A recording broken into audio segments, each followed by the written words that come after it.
And Sunderland hammers it into the back of the end zone. So here comes John Mateer.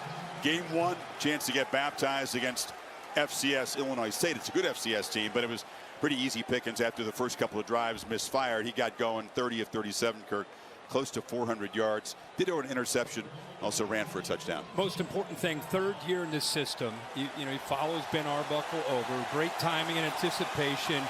Very much a threat with his legs. Powerful, very strong lower half. You can see, loves to be able to pull out of tackles and doesn't get rattled. This should be a good matchup for him against this talented defense.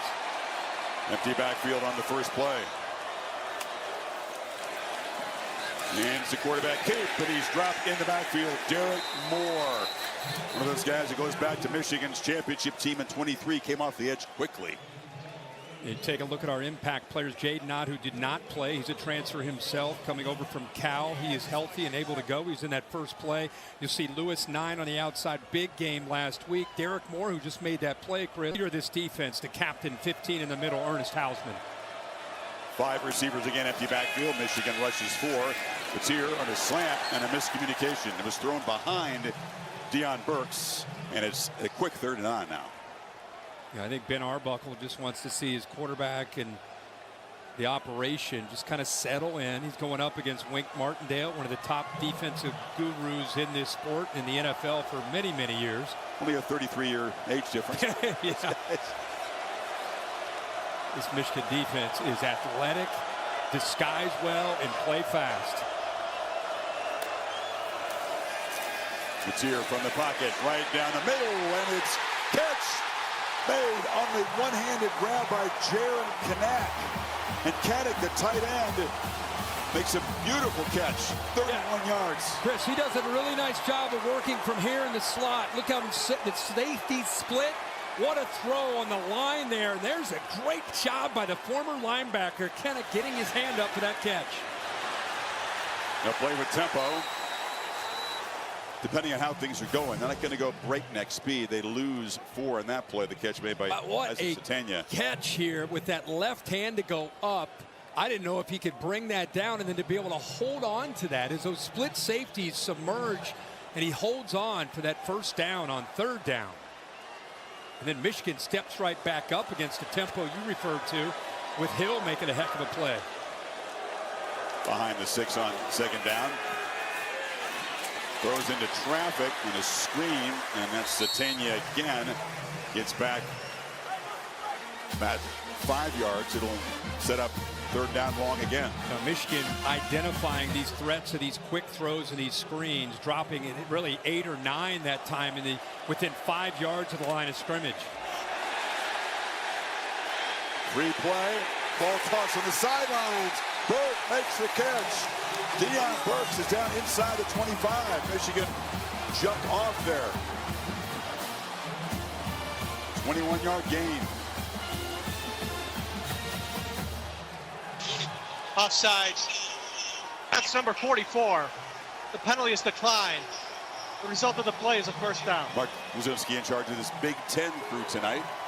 What a job here of squeezing this in. Michigan trying to disguise their coverage right here with the safety, TJ Metcalf. He gets out a little bit late after the motion, and because he's late to get out there, there's an easy opening without him getting rerouted outside.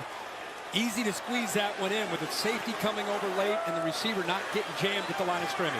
2 explosive pass plays on this opening drive for Mateer.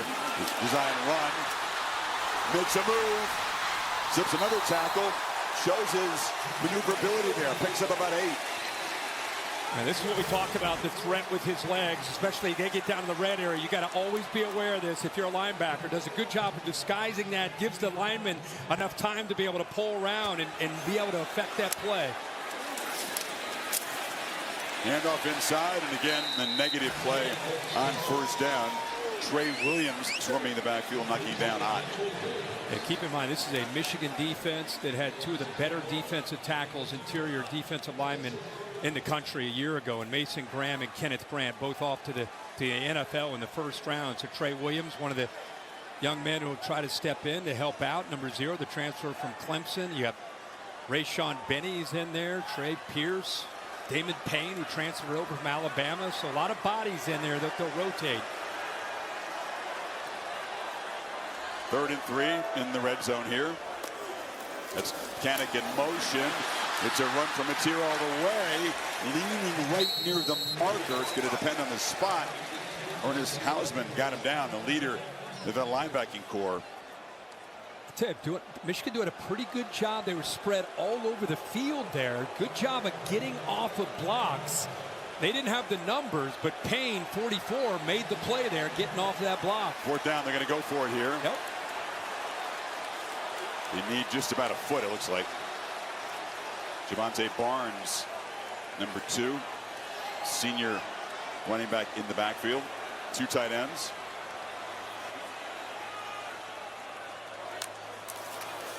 Matier running all the way. Hard to stop. Goff leg drag. You talked about the strength and the forward lean. It's going to be a 1st and goal. How about when you know it's coming and you're able to still be able to pick it up? Again, we will hear the right guard. He's kind of trying to get outside to be able to kick out. Barnes, the running back, leads his way inside. Just good job of getting that push by Oklahoma. That was a real weak spot for them a year ago. The offensive line, or a number of areas, they had their top 5 receivers injured, 12 different offensive line combinations. 4 new starters this game from the last game. That's right. These guys are getting healthier. Can they punch it in? Barnes sent out far to the right. 3 receivers to the left. Matier takes a look on the move and just fires it out of bounds. You have pressure there from Etta, and Barnes was covered.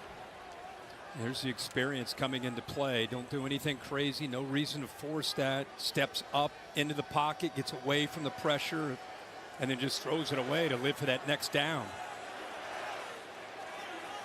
12th play of the drive coming up. Matier 4 for 6 with these 2 long completions, and he's run it 4 times.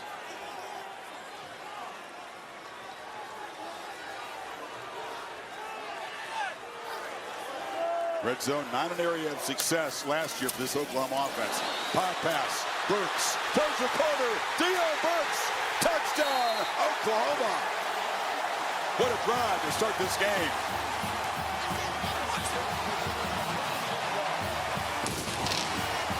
Yeah, they showed a little bit of everything on this drive with different formations, personnel groupings. I want you to watch the lead block right here by 2. Barnes does a nice job utilizing that. That's good against good with 15. Hausman trying to come over to scrape and make a play. But that's good blocking downfield by the receivers. Good job by 9. Lewis, the progressive pylon cam showing he gets across the goal line for a touchdown to finish that opening drive off for the Sooners. Tate Sandell, portal guy from UT San Antonio, the lefty, knocks it through. Don't know if Oklahoma fans would have dared to dream their offense would start this well against this. No party in Gainesville, fellas. You got to go to Baton Rouge next week. That's a deflating opening loss for Billy Napier. And not a surprise. The Bulls last week beating Boise State definitely caught the Gators' attention. So not a shock, but a huge win there for South Florida. Andrew Marsh, true freshman, to receive the kick from Tate Sandell, but he'll let it go over his head.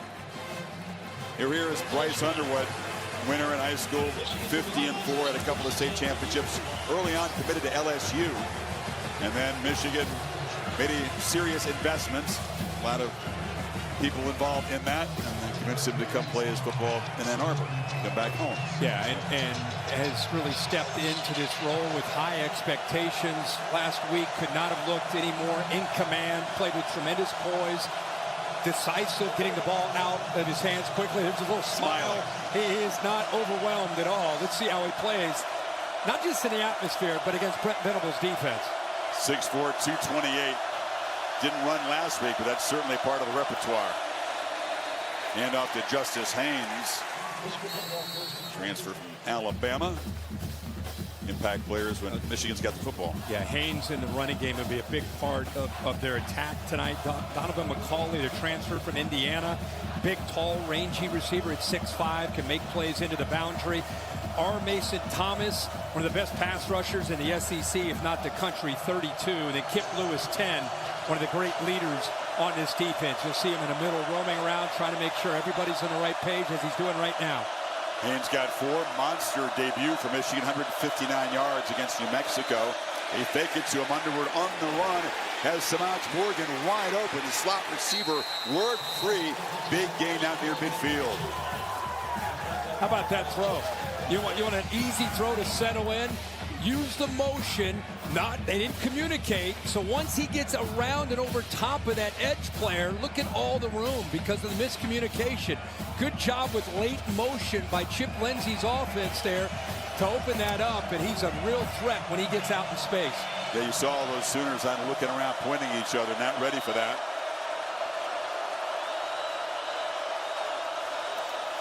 Haynes off the left side, and he runs into Kobe McKenzie, the middle linebacker. Big shoes to fill for that guy. Danny Stutzman patrolled the middle for years at Oklahoma, had almost 400 career tackles. There's the head-to-head. Venables back calling defense against Chip Lindsey. Chip Lindsey comes over from North Carolina. You go back, he coached in high school, came up through the ranks with Todd Monken, was with Gus Malzahn. 6 schools. Yeah, does a great job of, you combine his background with spread with the DNA of Michigan and Jerome Moore and wanting to establish the run. I think that's why they went out there and brought him in to go along with Bryce Underwood's skill set. Haynes, slow developing play. Muscles down to the Oklahoma 46. Will set up a third down at about 4. Yeah, they have a great combination. You see Jordan Marshall tonight, the sophomore out of Cincinnati, played at Moeller High School. And then Justice Haynes, who we're seeing early, big physical back, has really worked on his speed and fluidity. Saw him get out in the open space last week against New Mexico and take a couple long runs. They feel good that he can not only be tough, but also take it to the house that he's given the seam. So the first third down for this Wolverine offense on the road tonight. Play clock at 4. Underwood, easy throw. The catch made behind the line of scrimmage and going nowhere because Kendall Daniels got up to stop Haynes, and it's 4th down. Actually lost a yard on the play. Now this time they motion him to give him a head start to get out there. Wine 44 reacts. This is just a great job by Oklahoma on the perimeter. Once Haynes goes out, you'll see the end, the defensive end. Wine, see that, feel that. Now he gives him an extra body out there. But look out on the perimeter. Look how they're attacking downhill. Especially good to see Gentry Williams, who's dealt with some injuries. He's very, very active there and making a good play for that Sooner defense on third down. Now Hudson Hollaback try to pin Oklahoma back. Satania will stand and let it bounce over his head, but it checks up. Takes a nice bounce, and Hollaback does his job. And John Matier. Drive for Oklahoma and John Matier. Chris and I are talking. I don't know if they had this good of a drive all year last year. They come out in this first drive of this big game, a couple of third downs, able to convert 3rd and 9. Matier showing his poise and confidence. 4th and 1, able to get the tough yards. Good blocking there to get him inside the 10. And then get the ball back out on the perimeter to Burks, who has great quicks to be able to get it into the end zone. Burks is from Detroit. They didn't recruit him at Michigan. He went to Purdue. Loved playing against the Wolverines in that case. And he is fired up this week at a 21-yard catch in the drive and then the touchdown. Yeah, I think both these teams realize what's at stake tonight, even though it's only week 2 of the season. There's a lot of energy on both sides. It's going to be a physical game. Jaden Ott, number 0, fans really eager to see him. Not able to play in the opener, but healthy now, practiced all week. And a flinch on the right side of the offensive line, so that'll cost him half the distance. Start. Offense, number 66. The penalty is half the distance to the goal. Remains first down. Again, there's 4 guys, Kirk, making the start this week that didn't start last week. Derek Simmons is one of them. That's right. And I think that showing blitz there affected that. TJ Metcalf started to kind of walk down, starts to show this, and then 66 looks out there. And then when they start to affect and change the call at the line of scrimmage, he loses his balance and pushes them back another 2 or 3 yards. Matier from the end zone launches down the far sidelines, has a man wide open, and it's Burks. And he is having a heck of a start against his home state team. Well, they might, 34. Chris, they may take a peek to make sure the right foot got down right there. It looks close to the line as he caught the ball. It's just like last week. They're backed up close to their own end zone and took a shot. Same exact play. They're going to go quick here so they don't get a chance to review it. It's the command center, Chicago. Bill Lamagna gave a thumbs up. He took a quick look at our monitor. Kirk, he thinks it was a good catch. Yeah, it probably is, but I'm just saying I thought they might take a peek just because it was so close. Hopefully they already saw it. Yeah, good catch. We don't need these, job by the these officials. replay No commands. problem. Lamagna, Yeah. thumbs up. Easy. Good. We'll talk about the command center and By the way, a booth-initiated targeting call, which is factoring in this Michigan defense. They don't have none of the alphas out there. Jayshon Barham, the linebacker, suspended for the first half for that targeting play in the third quarter last week. Sooners backed up no more on second down. Matier fires into traffic. It was broken up very nicely, getting a hand in there with Zeke Berry. Got it in front of Burks. boy, was that a great play by Zeke Berry. 5'11", 196 pounds, played at De La Salle High School out in California. Had his eyes turned, knew the ball was coming, was able to anticipate that throw, work his body around the receiver, Burks, and then use the length to be able to put that ball away and bring up a third down. It's a young secondary, isn't it? Let Really it is. pieces. Very few guys with veteran experience. Another third down. They need 6 here. Barnes is the back. Again, good protection. Ball is just dropped. Satania spun his head to take a look at where the marker was and the tackler was and just dropped it. And here comes the punt team. Well, he just does a poor job here in taking his eyes off the ball. Once you see him settle in the zone, watch his head. He starts to peek. And because of that, that's what causes him to take his eyes just a split second off of the football. He's thinking about where he might want to go. Or maybe it was just the velocity of the throw that went right through his hands. Oh, you making a change of punter tonight. This is Grayson Miller. Jacob Ulrich punted the first game. He was seen wearing a sleeve, not really taking any warm-up punts. So Miller, redshirt junior from Central. Yeah, Bryce Underwood, I mean, the 19 jerseys are already flying out of the outlets and online in Michigan. Comes from Detroit. Look at the stats at Belleville High School. Pretty good career. Yeah, state championships. Actually lost in the playoffs his last 2 years. Again, signed eventually with Michigan. Gained 15 pounds. His parents, Jaquan and Beverly. Kind of like the 16 jerseys at Texas. It didn't take long. No. To sell a bunch. Looking to throw from inside the 10. Underwood launches downfield, almost intercepted. He only took one downfield shot last week. Kirk didn't need to, and it wasn't complete. So, good to see that. I know we know he's got the arm strength. You just haven't seen that yet from him. No, but he obviously has it. They show man, and then they drop out of it. I don't know if they caused some confusion. Again, Brent Venables is well known for showing a look, especially against a young quarterback, and then going to a different look in the post snap. He threw that expecting man-to-man. They dropped out, settled in zone, and almost cost him. 2nd and 10. Here comes the noise. Enough inside. Haynes had a stutter step in the backfield and penetration from Marvin Jones Jr. There's That's a a flag face down. mask there. He got a hold of the face mask. That'll be a 15-yard penalty and a first down for Michigan. Great penetration off the edge. This Oklahoma defense is attacking. Personal foul. Face mask. Defense number 97. 15-yard penalty.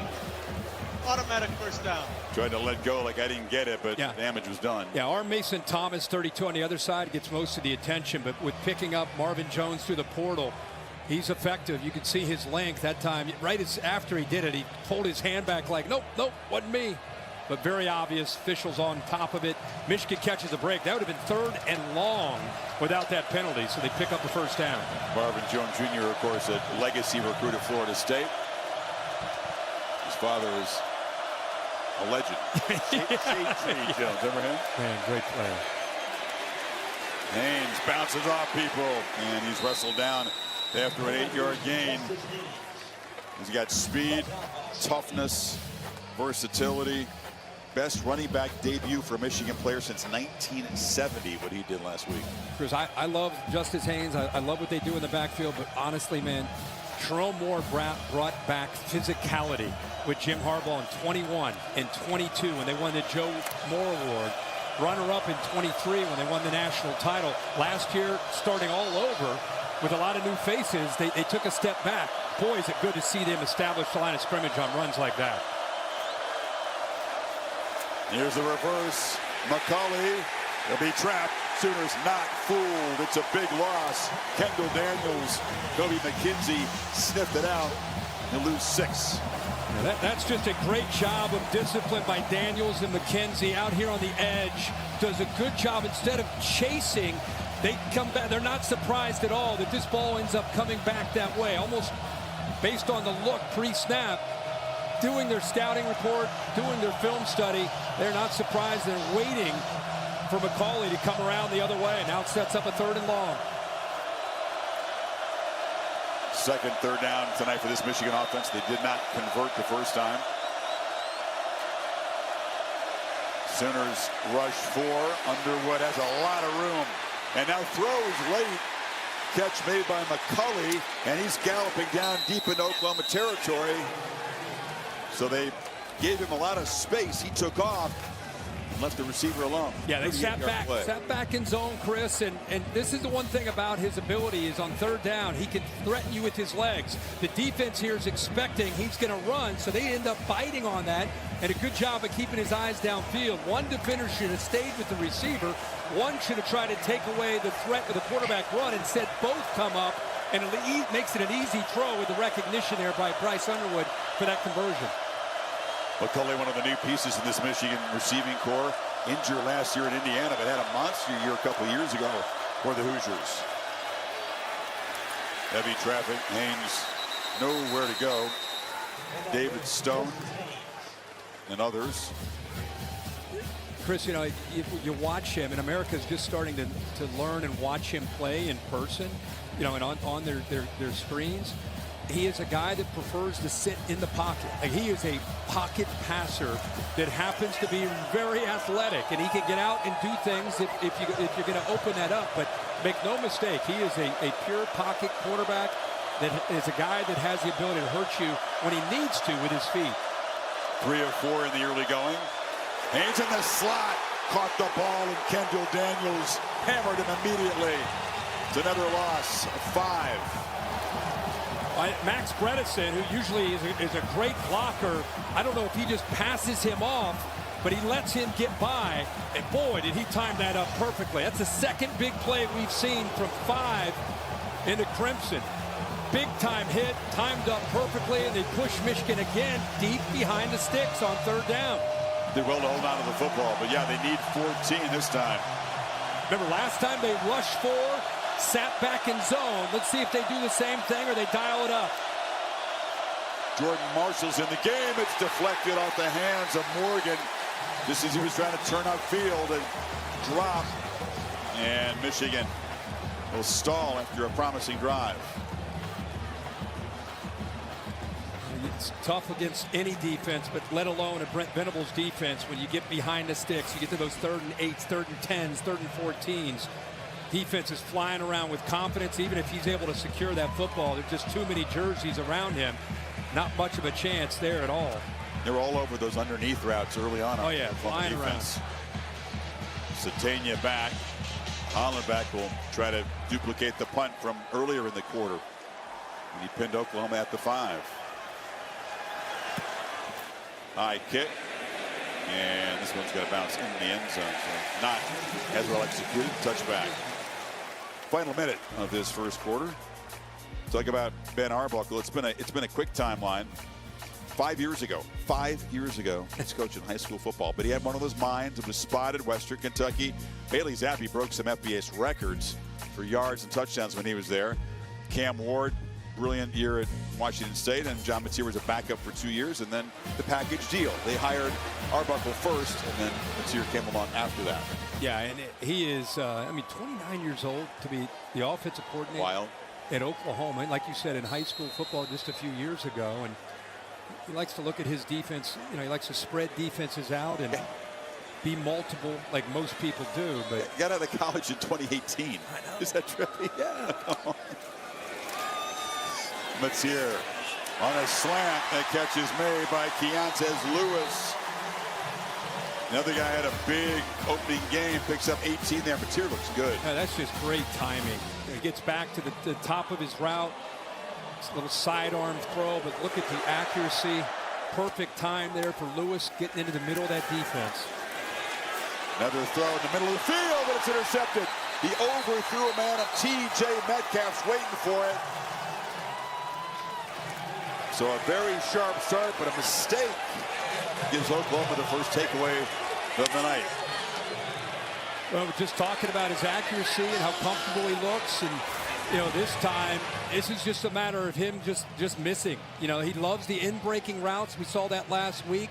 Ball sails on him, gets high away from his target, Huggins. He's open. He's got the seam right there. He just overthrows him right into the waiting arms of the safety, who says, "I'll take that. Thank you very much." First mistake of the night for either team, especially for Matier, who's been playing well. Metcalf, a transfer from Arkansas. They expect this Michigan secondary to be better as the season goes on, but again, inexperienced. They make a big play there. From the 38. It's Jordan Marshall, who will spell Justice Haynes. Sophomore from Moeller High School, the powerhouse in Ohio. Robert Spears Jennings made the stop. Yeah, physical runner with the ability to get out in space and be effective getting downfield. But I'll tell you right now, Michigan's going to have to come up with a plan to attack Oklahoma downfield. They're not respecting that vertical thread, and they're trying to take away the running game and all the quick underneath. And resorts. Michigan with a 2nd and 8 as we start quarter number 2. Haynes, or Marshall should say, plows forward for a few yards.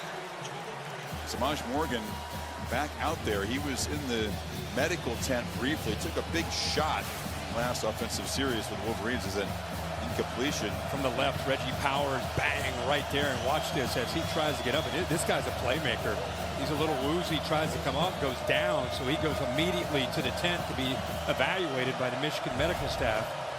Kirk, you also spotted another key playmaker tonight. Marlon Klein was here to be hampered in the warm-up. We haven't seen the tight end tonight. And he's a guy they compare to Colston Loveland in terms of athletic ability. The number 10 pick. Big ankle brace on. Underwood from the pocket. Long throw incomplete beyond Morgan. If you don't have Klein tonight, that is going to affect their attack. Made a big impact. Holly, what do you have? Well, guys, I'm told by Michigan personnel that Marlon Klein is questionable to play tonight. As you said, that's a huge loss at 6'6", 250. He's on the freaks list for college football. He's so impactful. So look for number 80. Hogan Hansen was in on that last drive. He's more of a wide receiver type, 6'5", 240. That is a huge loss for Michigan if Marlon does not come in. Yeah, Klein is from Cologne, Germany. Michigan's had 3 German players. Got a couple on the roster. Julius Belshoff is from the Steelers practice squad. There's a low punt this time. But Oklahoma from the 22. Trying to reclaim the crispness they had on the opening drive.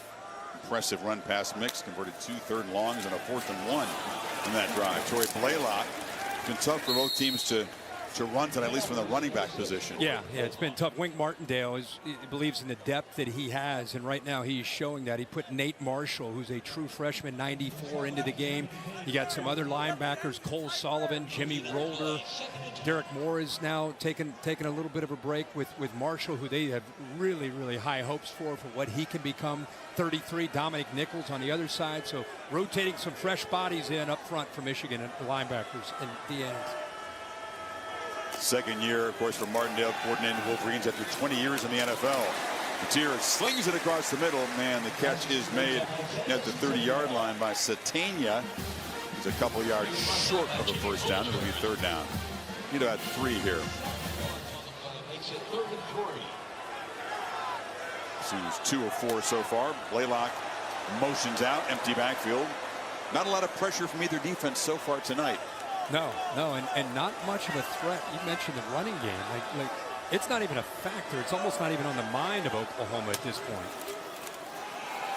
They try to convert in the ground, and Blaylock sees a crease, makes a move, and gets the first down. He's a guy that has track speed, national record-setting 4x100 relay team in Texas. And because of the trips into the boundary, the defensive end, 33 Nichols, walks out there just in case they go with that quick throw. And that actually creates that lane to bounce outside to. Matier keeps it. But he has a terrific way of kind of navigating through traffic, doesn't he? Great instincts as a runner, finds yards when they don't appear to be there.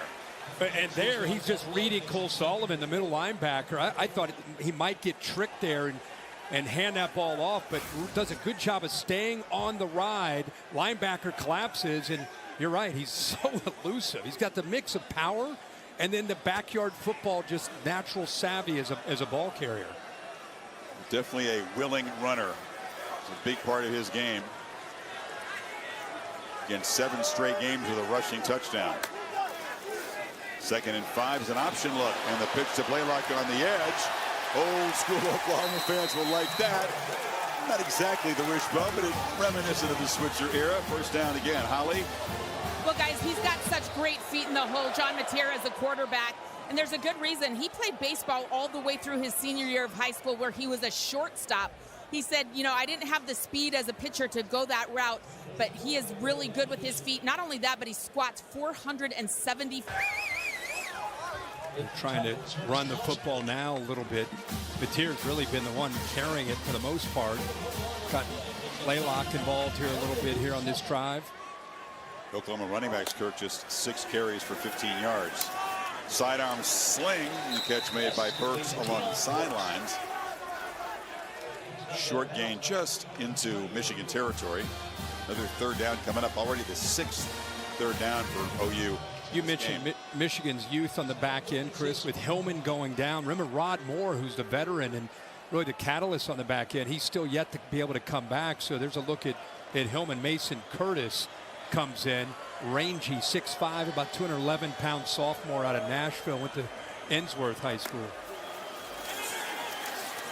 Michigan brings some pressure here. Mateer scrambles out. That's the first time they really came after him with an extra rusher on 3rd down. Pressure provided by Cole Sullivan, and the Sooners will punt. And they do a good job of taking away any options downfield. We just talked about Mason Curtis. He did a good job of robbing, and I think the first time we've really seen Mateer not have an answer. Seems like anything Michigan's thrown at him, the ball has been out pretty quickly, or he scrambled to be able to pick up some time and make a throw. That time they do a good job of corralling him, keeping him in that pocket on 3rd down, not letting him create, and good coverage downfield. Morgan back. Wolverines had a little trouble in the opener. Morgan muffed a punt. Marsh, the kick returner, fumbled one. Sure hands here as he comes up to make the catch at the 14-yard line. Take a look at who's bringing the heat so far by Sonic Smasher. Brent Venables back calling the plays. Likes what he sees, I think, so far. Yeah, I think he does. And again, I mentioned earlier, they don't feel real threatened downfield. And because of that, they're able to attack downhill and get their linebackers just kind of running freely. And whether they're getting stretched horizontally or if they're trying to go power, these guys are getting downhill and playing with a great deal of confidence. Like I said, you got a young quarterback trying to do anything you can if you're Brent Venables to affect him and rattle him. And until Michigan can make Oklahoma pay for it with something downfield, they're going to continue to see that, an aggressive approach by the Sooners. Yeah, they took one downfield shot, but he overthrew McCulley. First down, handoff in the hole there, and Jordan Marshall nowhere to run. A whole bunch of Michigan plays stopped at or behind the line of scrimmage tonight. Yeah, and again, I think a big part of what Michigan wanted to try to do, again, is anytime you got a young quarterback, you got to be able to get your offensive lineman getting a good push. But look how quickly these guys are anticipating. Everybody knows that that's what you want to do no matter who you are, let alone it's Michigan. So there's a lot of movement. Make them communicate. Make them be on the same page. Conservative approach here. Pinned back inside their own 20. They hand it to Marshall again, and it'll set up a 3rd and long. You got to give them credit. It's not just the calls from Brent Venables with the slant and angles and forcing an offensive line. It's still gelling to communicate, but also these guys are playing hard. I mean, they're getting off blocks. This is a very talented defensive front from Oklahoma. We knew this was going to be a much sterner test for Underwood, and has been so far. He's had his moments, but so far nothing downfield and very little help from the run game. Needs 6 here. And they run right into a run blitz. Crimson jerseys coming downhill in a hurry, and they knock Haynes out of bounds. Mason Thomas off the edge. You got 7 Crimson jerseys, and what Brent Venables decides to do based on the look is they're going to angle this way, and just in case the quarterback runs, they have him accounted for. Slant into the boundary in case he hands it off, take the quarterback away in case it's a boot the other way, and really nowhere to go for Michigan. Again, if you can't threaten the defense downfield, this is what you're going to get. Holland back. This time tries to use the left foot to get Oklahoma put back in their own territory. As a flag down, looks like he got hit after getting the punt away. Let's see if it's the 5 or 15-yard variety. Personal foul, of course, would give them a first down. He tried to slow down, but he ran into him, but very aggressively. It's almost Seago, who is aggressive, the middle linebacker. They tried to slow himself down. You can see he's trying, but no, that's foul. a personal foul. Roughing the kicker. Defense, 15-yard penalty from the previous spot. Automatic first down. It's the second major penalty on Oklahoma that's given Michigan a first down. No penalties yet on the Wolverines. Self-inflicted wounds. You throw in the Mateer interception, too. That ball just kind of got away from him. This is a big play that gets Bryce Underwood. And Michigan, not only did they get the football back, but Oklahoma would have had the football plus territory right at midfield. Yeah, it was a bad punt. Yeah. They were getting ready to take over. That's a huge sequence there for Michigan.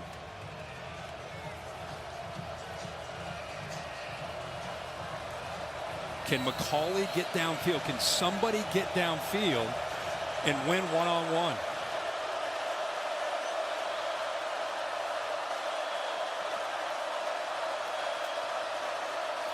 Play action. Underwood steps up, hit as he throws, and it's incomplete. Heavy pressure. That was Cortland Guillory off the corner who hit him. The blitz. Guillory comes off the edge, but look at this effort right here in the interior. Loses his balance, continues to work to try to affect the play. But that true freshman, Cortland Guillory, he may be as good as any true freshman corner in the country. Asked to be out there on islands. We keep talking about Michigan going downfield. That's a true freshman out of Houston. It's out there holding up, doing a good job. That time blitzed. Venables will throw some wrinkles at any quarterback, especially the young ones. They're going to continue to try Haynes. There's a flag in the pit area. This may be first Michigan penalty tonight. Kip Lewis on the stop for OU.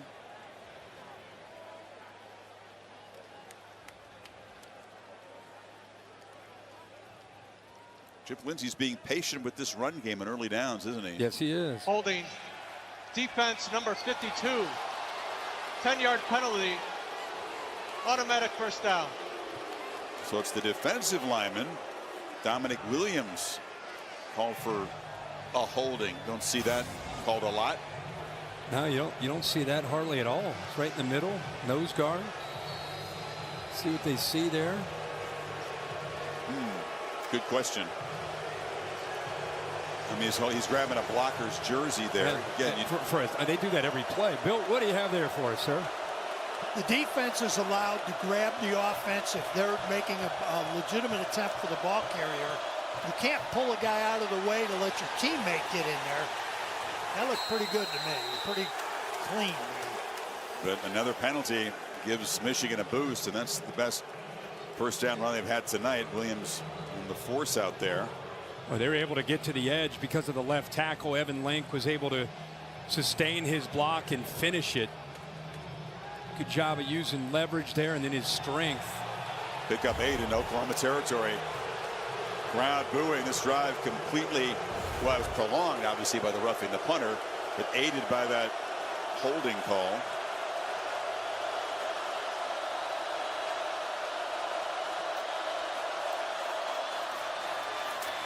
Again, a deep handoff. By the time Haynes gets to the line of scrimmage, a bunch of OU guys are coming downhill. Gentry Williams, a corner again, made the play along with David Stone. Keep in mind Holly's report, Marlon Klein, the tight end on that edge. Do not underestimate in this style of offense, especially in short yardage, how big of a loss 17. You see that C on his jersey. has waited his time to be the guy, and to have something holding him back is a significant loss in these kind of situations. Underwood under center. They need about 1.5 yards. They hand it off, and Haynes hit right at the line. Let's see where they spot it. Looks like there's going to be enough as a side judge runs in there. Michigan just barely gets a fresh set of downs. Yeah, there's some penetration initially there by David Stone, but good hard running, and it looks like El-Hadi is down, the left guard. Because you're right. I mean, this was right at the line. Look, there's penetration, but pretty good effort there. Haynes played right at the line, close. I think the ball did get across that plane there. El-Hadi is a co-captain. Guy who was on the national championship team as a backup. El-Hadi, the co-captain, the graduate who played 45 games at Michigan, helped off. Jumping in there is Nathan Ofobi, who's getting coached up by Evan Link, the veteran left tackle, as he steps in for El-Hadi. So 2 guys on the offense who are captains for Michigan, not able to be on the field right now. Klein and El-Hadi. Underwood rolls, delivers, wide open catch made by Channing Goodwin. Guy they expect big things from this year based on a strong camp. Good job of selling this. Watch Bryce Underwood. This is a design rollout. Move the launch point, just waits, let the play develop. You can see how comfortable he is in throwing the football on the run. Nice big window out there between the corner and the safety. Able to put it right over top of the corner, right to Goodwin for a big first down play. Chunk play of 25 yards. Enough to loosen up that defense, perhaps. Michigan from the 22.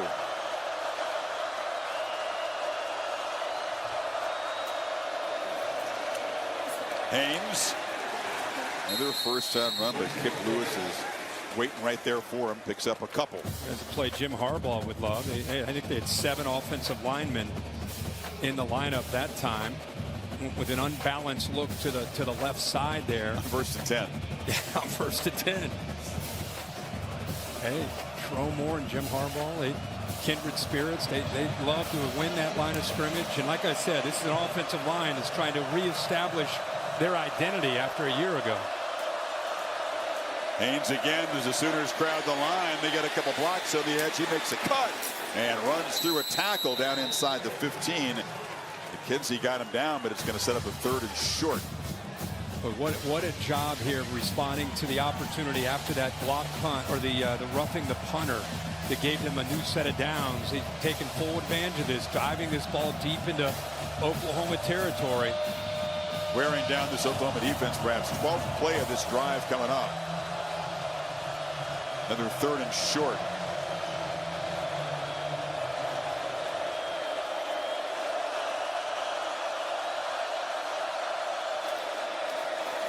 Throw incomplete. Little miscommunication. Looked like Donovan McCulley was blocking. There's a flag on the perimeter. Guillory was in coverage. Chris, I'm with you. It looked like a block. That may be offensive PI. I mean, he never really turned his head to think about running a route.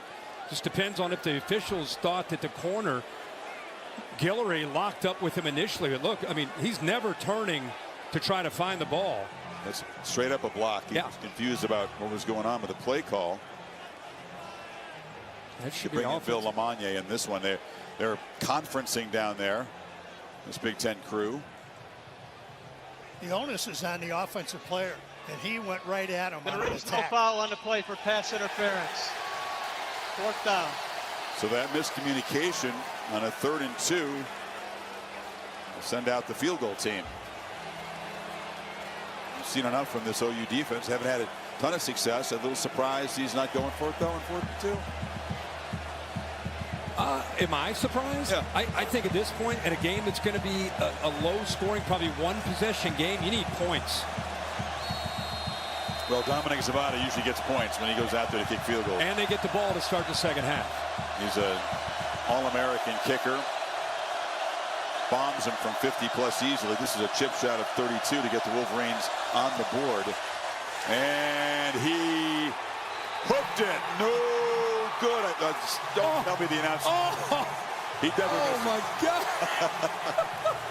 Oh, Chris. I know I'm going to hear about it, but Oh, you're hey, dead. You're dead. let's talk about his technique, and not what the announcer said. Mike Black is my spotter. He'll grade the technique on this one. An animated conversation over there. With the left of your picture with a teammate, Klein, who's not playing tonight, got involved, separating him. Yeah, there was something when he came off. He was frustrated. He's talking to Justice Haynes. Remember, he's Klein's trying to get in there. 18 years old, true freshman. You had a true freshman. You have a transfer running back from Alabama, just having a, just a little conversation to get on the same page. I mean, Dominic Zavada is as reliable as it gets. That's a shock for him to miss a chip shot. And now Oklahoma, with 3:09 to go before halftime, gets it back. Pulled out of the kick a little bit early there. Goes to show you, even some of the best in the country, it's all about their technique. Like you said, you're used to every time he goes out there, it's put 3 points up. See what Oklahoma does here with these last 3 minutes. Probably be predicated upon if they can pick up this first down.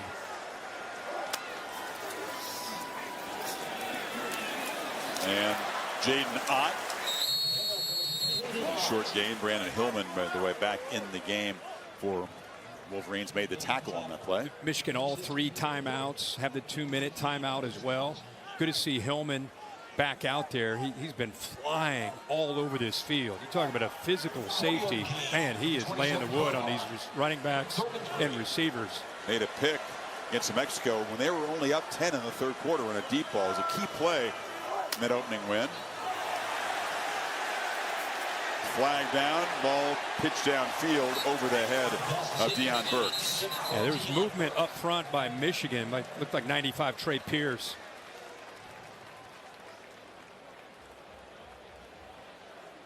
Good job of the experience of Mateer going with that hard count on 3rd down, knowing he could get that first down. There are 2 fouls on the play, both on the defense. Offside, defense number 95. The penalty is declined. Personal foul, hands to the face. Defense number 95, 15-yard penalty, automatic first down. Package deal for Trey Pierce. They'll, of course, accept the major penalty, which is the first of the night against Michigan. It's in the pit here. Yeah, he's right here. Just a little movement. He gets the hands up into the face of the center. He got it. Didn't last that long, but he made forcible contact for sure. Short pitch to Burks, who picks up about 3. And Michigan defense looking over to Wink Martindale to get their call. That'll be the 2-minute timeout. The ball is snapped. They're still looking over there. So they caught a break being able to get in position there. I think that's what Wink was talking to him about. So Oklahoma, Zavada, 2nd down from the 45. His penalties in the previous Michigan drive did not hurt them after all. Mateer across the middle, and it's incomplete. Trying to hit Deion Burks, who was streaking down the field. Zeke Berry in coverage off the shoulder pad. Yeah, off the shoulder pad. I'd like to. Mateer love to put a little bit more air under that and lead him downfield. He threw that a little more on the line, unable to get up and over the corner. Maybe it was the helmet. I think it was. Yeah, top of the helmet. A little more air. I think Hillman's coming over a little bit late. He might have been able to squeeze that one in. So 3rd and 7. Michigan may get the football back with plenty of time. 3 timeouts.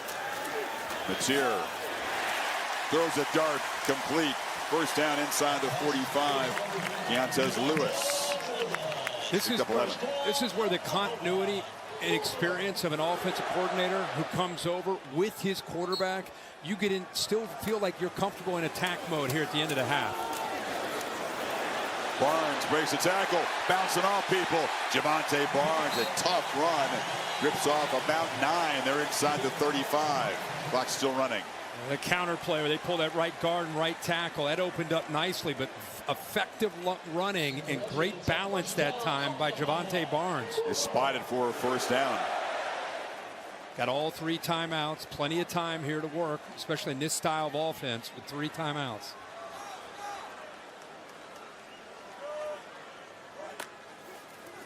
Mateer running all the way, right up the middle, sidestep, and pick up about 8. Got a nice block there from Kanak, the tight end. Kanak, his stop and go for a quarterback is just rare. Now at a minute, 3 timeouts. Again, very, very comfortable. They're running the quarterback. You know, half of his throws have gone to Deion Burks. So, you know, obviously you want to keep an eye on him if you're Michigan, whether you're bracketing him or keeping a safety to be able to help out. I know they got time. They're being sort of casual here, though. Yeah. Down inside 45 seconds, 2nd and 2. Mateer on the move, looking to throw, and it's complete again. Deion Burks down inside the 5. The man from Detroit is hurting his home state school. Big impact in the first half. It's 1st and goal. You mentioned how he's probably playing with a bit of a chip on his shoulder growing up in that region and getting a chance to go up against the Wolverines, who didn't offer him. Continue to go to number 4. That time the safety Hillman loses his feet after the catch. Plenty of room to be able to pick up those yards. 1st and goal. And they punch it in down here again. It's Barnes straight ahead. Now they'll timeout. Yeah, they have to. There's going to be 26 seconds to go. Burks targeted 9 times, caught 6, 91 yards, had the pop pass for a touchdown. And Oklahoma, with the way their defense is playing, trying to make this a 14-point lead before the break. Let's check in with Kevin Negandhi about what's coming up at halftime. Kevin.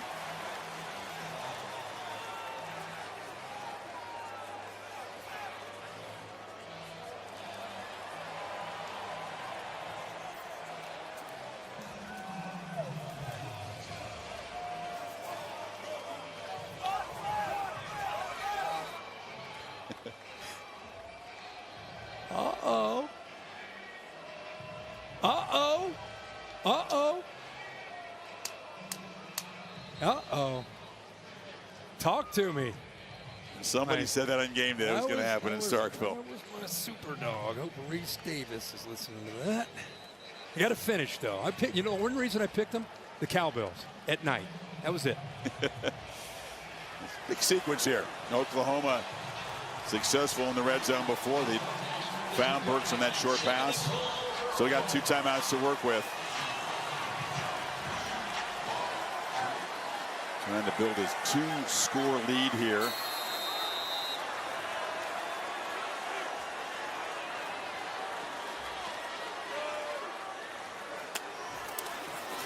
Keeper, Mateer, touchdown Oklahoma. He's crafty, tough, and strong. And his first game as a Sooner really tested by an elite defense. A pretty good first half for Mateer. And Oklahoma, statement in the first half. And we talked about in the open, if they were going to get out of here with a win, it wasn't just going to be about his arm.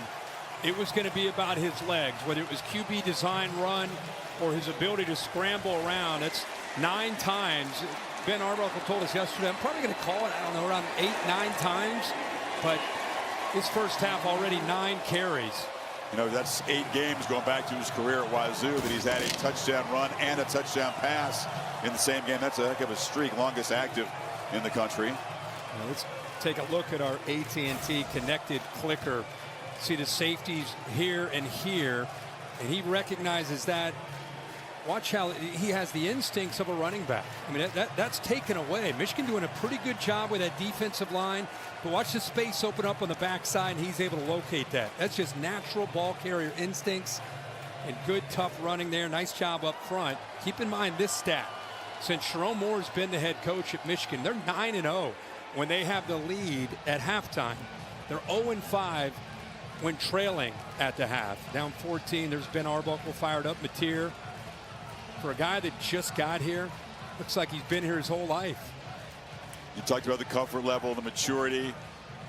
Michigan, by the way, Kirk, hasn't been held scoreless in the first half since 2020, the COVID year against Wisconsin. So 59 straight games they put points on the board in the first half until this one. And I would say there were times last year, if you said that, it was about Michigan's offense just kind of struggling to find an identity. I would say in the first 30 minutes what we've seen tonight has as much to do with the opponent and the Oklahoma defense as much as what's going on with Michigan's offense. They're going up against a really deep and athletic and aggressive defense here in week 2. That's why I felt it was wise to be cautious about what you saw against New Mexico in the first game. Whole different deal. 56th season of Monday Night Football kicks off. Divisional battle, Vikings and Bears, 8 Eastern, ESPN, ABC, and Deportes, and all, of course, ESPN app. Peyton Eli back on ESPN too. Two quarterbacks probably watching this game, cheering on their schools. I will say this about, if you're a Michigan fan, keep two things in mind. Number one, you get the ball to start the second half. And also defensively, Jayshawn Barham will be back. He's been out in the first half. His QB run's been effective for Oklahoma. And number one in the middle could help negate a lot of that. His presence missed in the first half. Marshall, short gain. Michigan with 118 total yards in this first half, just 42 on the ground. Despite getting the only takeaway in the half. With his head first. Very controversial. Cheryl Morris certainly vehemently disagreed. And we'll see if Barham returning helps against those quarterback runs when the Sooners get the football back. Holly? Well, guys, Jayshawn Barham did warm up with the team before the game. He's been involved in everything he could be before that first half suspension. He has warmed up here in the second half and will be a huge boost. Many people think he is the hardest hitting player in college football, and his physical presence should help, as you pointed out, Kirk, in the quarterback run game of John Mateer. Two other key injuries. Gio El-Hadi, one of the team captains and left guard, is likely out for the rest of this game with an ankle injury. And their best safety, you talked about, Brandon Hillman, he was throwing up right before halftime, but I'm told he can return, but he is not at full strength. Thank you for the detailed report, Holly. Michigan football here. And off and running. Haynes in the clear. Justice Haynes in a foot race. They will not catch him. Michigan, lightning strike on the first play of the half, 75 yards.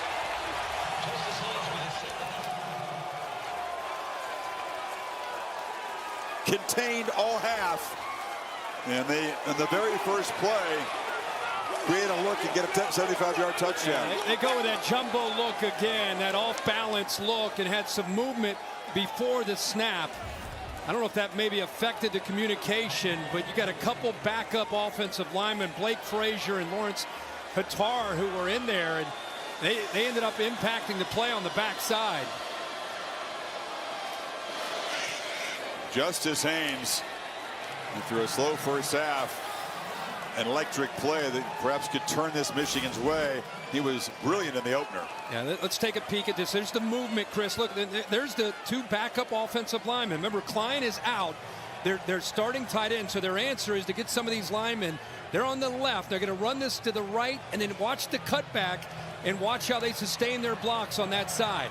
Remember, Oklahoma's been cheating those linebackers and safeties down. When you do that, if you can just make one guy miss or one guy's out of his gap, in this case it's 22, Bowen.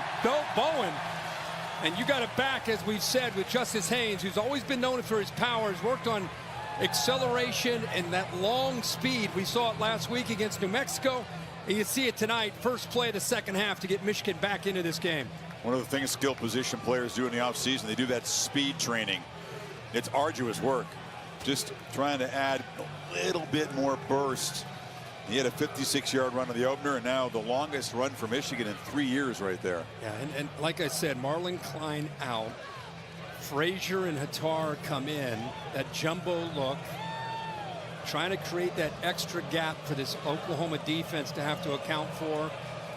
And it's the running game. You know, you're thinking down 14-0 with a freshman quarterback. They're going to have to start to become an obvious passing team, and instead they stick to their guns, and it pays off. They've relied so much on tight ends the last couple of years. Nobody in the country has a higher percentage of targets to the tight end. That's why it's a really big deal that Klein, their captain, can't go tonight. And this is part of the emotion. This is an RPO on a third and short. You can see a disagreement. The receiver was actually blocking. They wave off the flag. You can see that Justice Haynes arguing there, continues on the sideline. Eventually, cooler heads would prevail. You know, the experience of Haynes talking to the quarterback, very animated with, hey, this is what I saw, you know. And Justice Haynes is a great teammate, but a guy that needs to understand when you got a young quarterback on the road, especially with the captains down, Klein and El-Hadi, he needs to be there to help him in those kind of situations. Underwood not afraid to bring some fire as an 18-year-old freshman. Matier from the pocket slings it. Short catch. Sooners do have their tight end, and Kanak is a key part of the offense. Makes the grab, picks up a short gain. Holly? Well, guys, you talked about that quick little scuffle on the sideline, or, heated conversation, but we talked to Justice Haynes this week. He could not rave enough about Bryce Underwood and the maturity of this young man. They've got it all worked out. Well, they're all over this run by Matier. They drop him for a loss as Trey Price will set up a 1st and long, and this Wolverine defense trying to do their part to turn this game around. And of course, with Mason Graham and Kenneth Grant moving on the interior, they're looking for somebody to step up and become a difference maker this year for Michigan.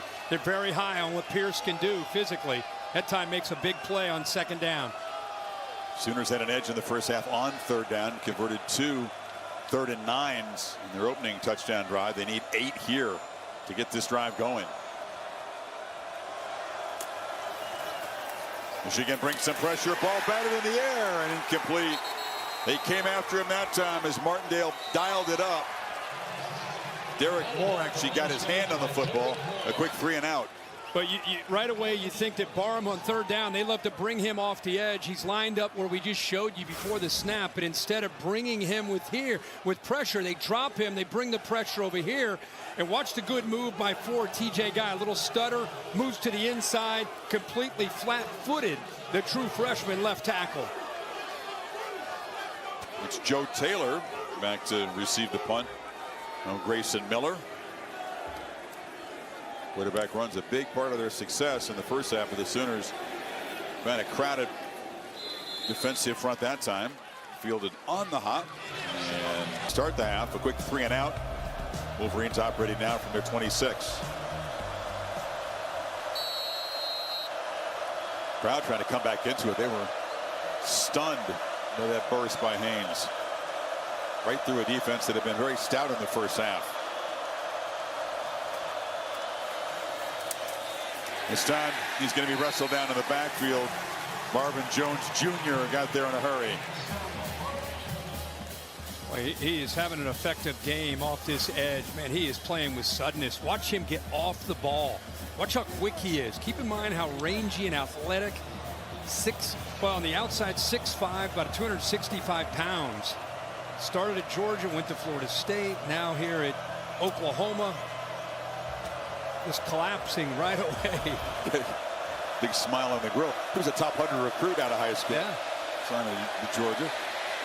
Underwood launches downfield just over the hand of Zach Marshall.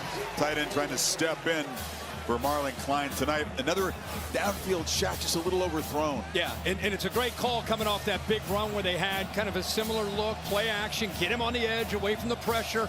So close to hitting the tight end for a big play. Had a couple receivers open there on that levels concept and came so close to hitting a big one there. Wondered if they might move the pocket for Underwood more in the second half. He's much better throwing outside the pocket than inside it against this Sooner defense. 3rd and 13. Screen. Long way to go for Haynes, and he's going to be dropped for a very short gain. Peyton Bowen combining with David Stone and Venables defense for a while now, and he's letting it show in his play, and they're going to him. They understand how motivated he is to make Michigan pay. Bellevue High School, same as Underwood, but little dip recruiting profile. This is Ott, and he's knocked out in the far sideline after about a 4-yard gain by TJ Metcalf. Right, he's had a big night, and he's using that pinned up frustration to play with an extra kind of step right tonight with what he's been able to do in different aspects, whether it's been underneath yards after the catch or getting downfield, getting him on the edge there on a jet sweep. Always plays with a chip on his shoulder. I think OU fans are just happy to see him healthy. You know, last year their top 5 receivers, top 5. You ever heard of that? Out for almost a majority of the year. So good to see most of those guys left through the portal. Good to see Burks back and leading the way for the Sooners. Touchdown in each of the first 2 games. It's here on 2nd and 3rd. Off the hands. It's picked. Oh, and dropped twice. Jair Hill had a chance to pick it off the hands once, and then on the carom, that would have been an easy pick. Couldn't hold on to it. What a job here by Hill not giving up on the play, because it looks to me that he is beat downfield. I mean, look at this. There's nobody in the middle of the defense. Lay that downfield. Instead, he throws it on a line and allows Hill with his speed to make up for it. And then he doesn't throw it up and over him, so it's easy to be able to get his long arms up to be able to knock that one away. But credit Sategna for breaking up the potential interception right there, getting an arm in. Great catch, good effort. So it's 3rd and 8. Pressure. Mateer escapes and slings it downfield into traffic. Catch made. Sategna knocked out of bounds at the 5. Improvisational brilliance from Mateer that time. How did he escape? Well, they dial up the blitz perfectly right here with Hillman. He's there to make the sack, but it's tough to bring this guy down. And then the arm strength and the accuracy downfield. Sategna just makes the play to knock it away from the Michigan defender Hill to keep the interception away. And then this time comes down with a great catch after that scramble.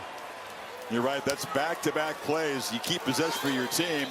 Then you get downfield, trusting your quarterback with that strong arm is going to find you. What a ball he threw on the move.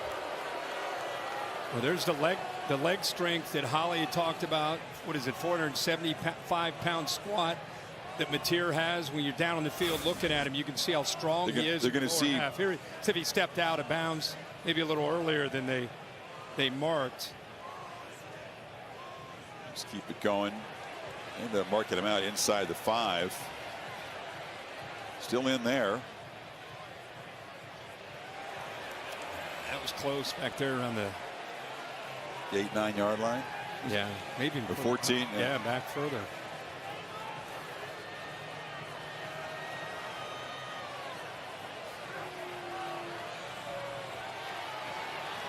Looks like the toe is in, if that's the step in question.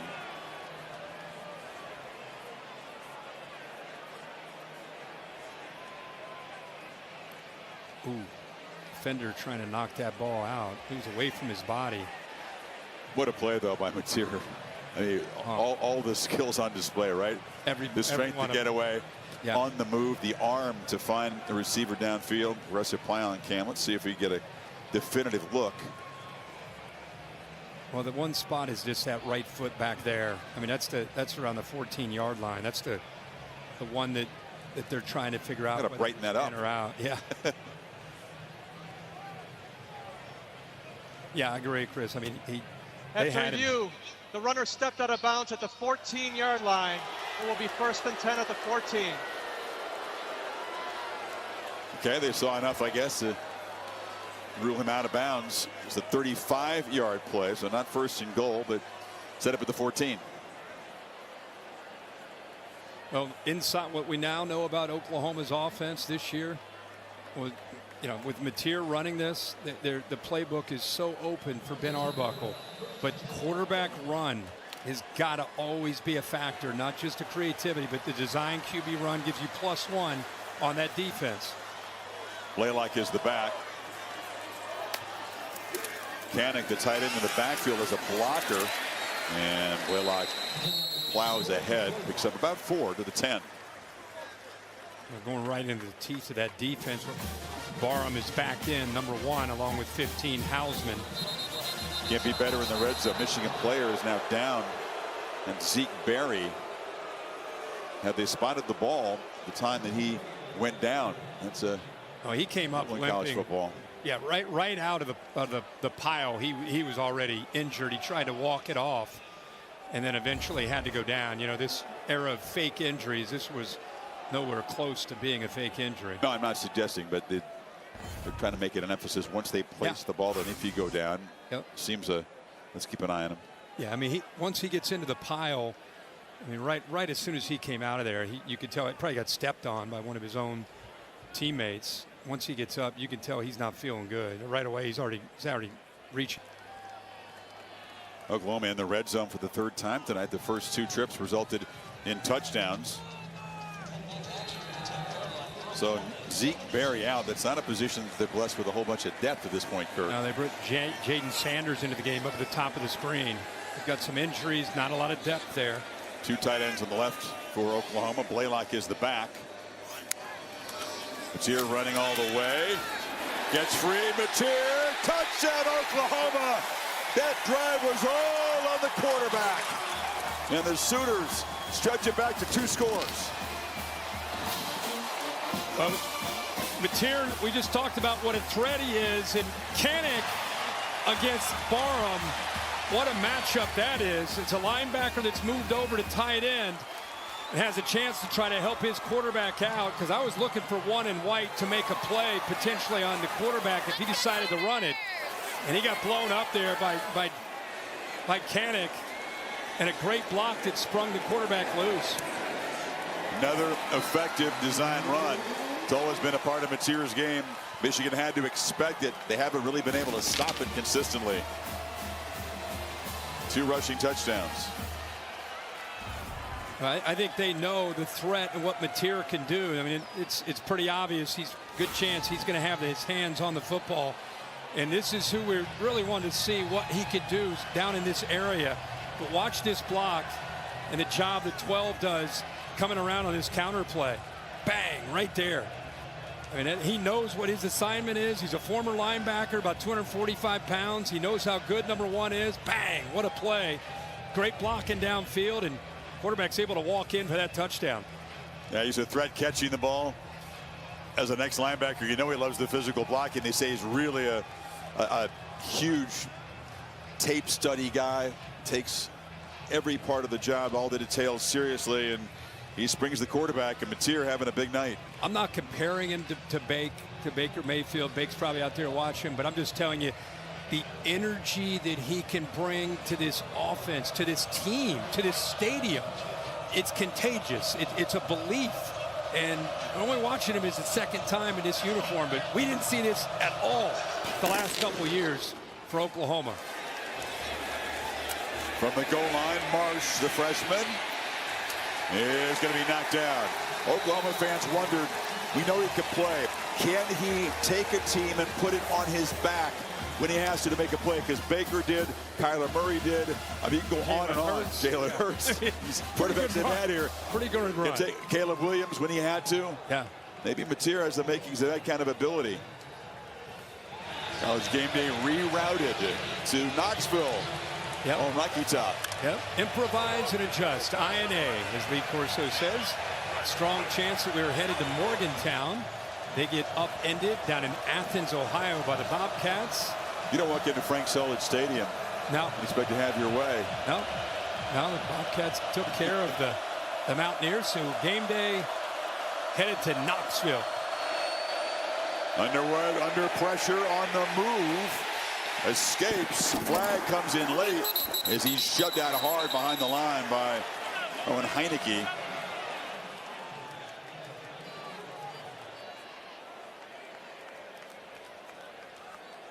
Comes in the area where you suggest it was maybe a hold. Holding.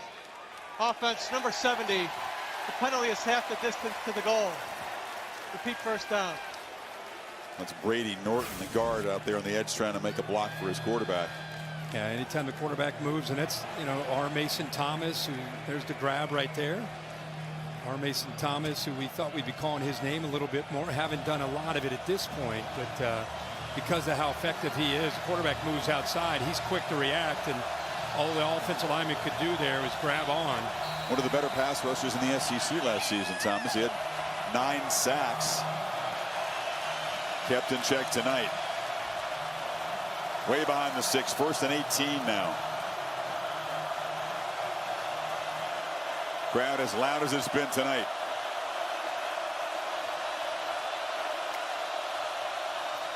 Underwood, trapped behind the line again by Heineke.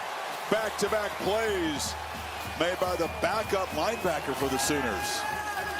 Chris, these guys are so dialed in on these pre-snap movement. Watch how, as this movement happens, watch how the defense responds. The threat of the jet sweep taken away, and the quarterback coming around the back way taken away.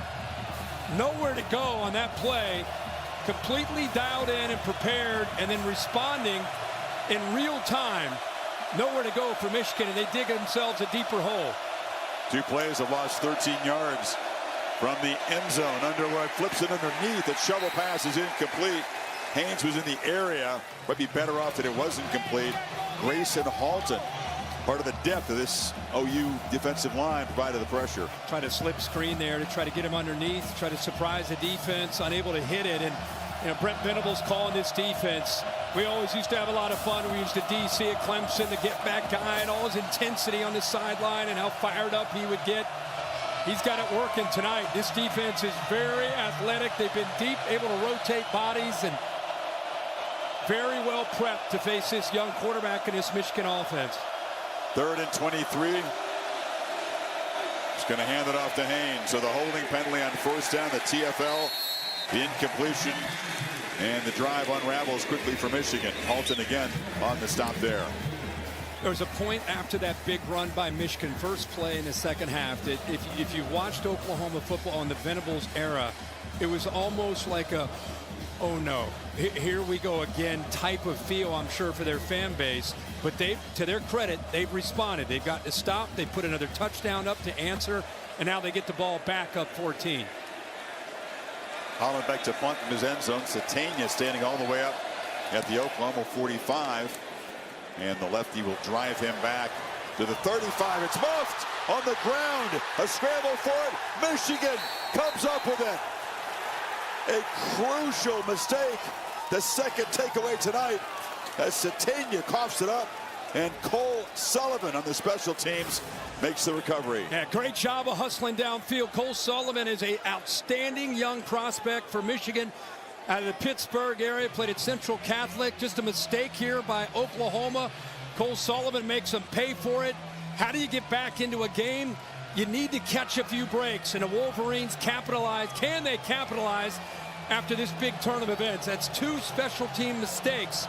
Remember the roughing of the punter, now the drop punt here, plus territory. Let's see what this young quarterback can do here. From the 31.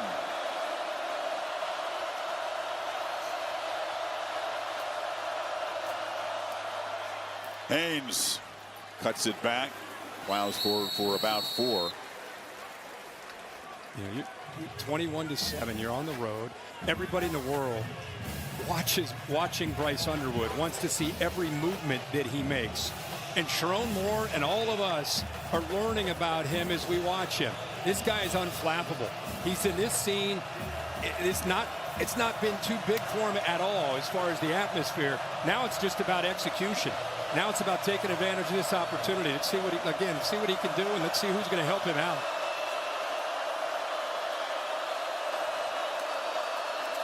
Second and 6, play fake, dart across the middle. He zipped it high and hot, and McCulley couldn't haul it in. Guillory in coverage. 3rd and 6. Yeah, this is by far the most anticipated kind of true freshman big game early in the season people have wanted to see. This guy in this position, right? Absolutely. And Brent Venables trying to get him uncomfortable, dial up the pressure. That time brought more than they could handle. Instead of stepping into the throw, he fell off of the throw, and that's why the ball sailed on him. 3rd down's been a huge struggle tonight against this OU defense. 2 for 9.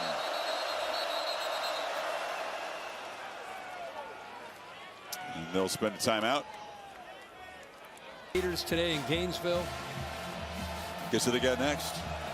The Canes. Look out, Bulls on parade. They're making some noise here early in the season. Put them in the rankings. Here we go, 3rd and 6. Sooners crowd the line. And Haynes runs straight ahead.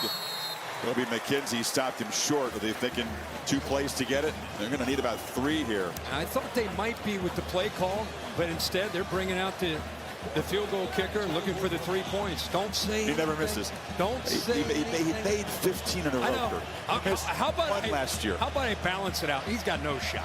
He's not going to make it. He made 15 in a row before that 32-yarder You hook. jinxed him. All right. This is from 42. No chance for this one. Is that what you want me to say? That's better. Oh, okay. I like that better. No problem. That's what you expect from the preseason All-American. So Michigan takes them off and they cut it to an 11-point game. That's probably considered a victory, though, for Venables and his defense. Yeah, I think that's a fair statement. I mean, it was a huge opportunity. Down 14, you get a drop punt, a muff punt, plus territory, chance to put a touchdown on the board. Instead, you got to cut it to 11. Yeah, they're -2 in the turnovers, surviving that so far. You know, Michigan trying to play without a tight end, one of their best offensive players, lose another co-captain offensive lineman. They've lost some guys on defense. So right away, early in the season, when you're trying to break in some young players, your depth is tested. They felt they had good depth on this Michigan team. We're going to see that. Yeah, and now if they're going to climb back and have a chance to win this game, it's going to be about their defense. We've talked a lot about Underwood, he can do. But against John Mateer and his ability to run and throw, they've got to step up on that side of the football and try to create some havoc and see if they can create a turnover or 3 and out, get the ball back to the quarterback. Oklahoma just 53 total yards in this third quarter. All of them coming on that drive.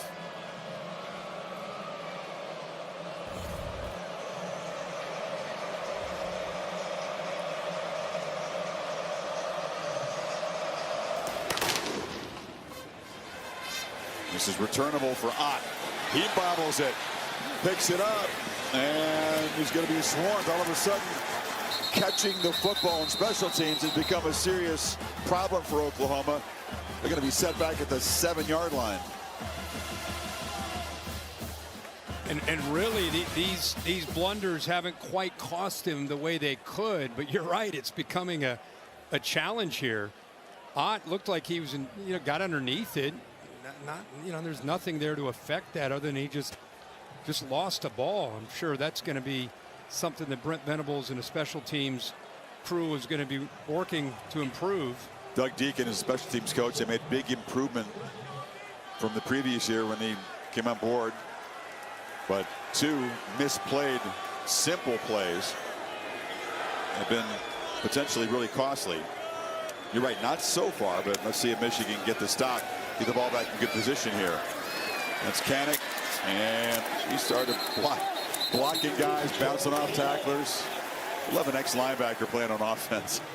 What a great move for him, personally and for his team to be able to move over in that spot and get some opportunities. You can see at 22 through 24, linebacker had 10 starts and was really in the rotation. And then last week, let everybody know the move was a good move, and we've seen it continue tonight. Bauer Sharp at LSU, the tight end that transferred away for Oklahoma.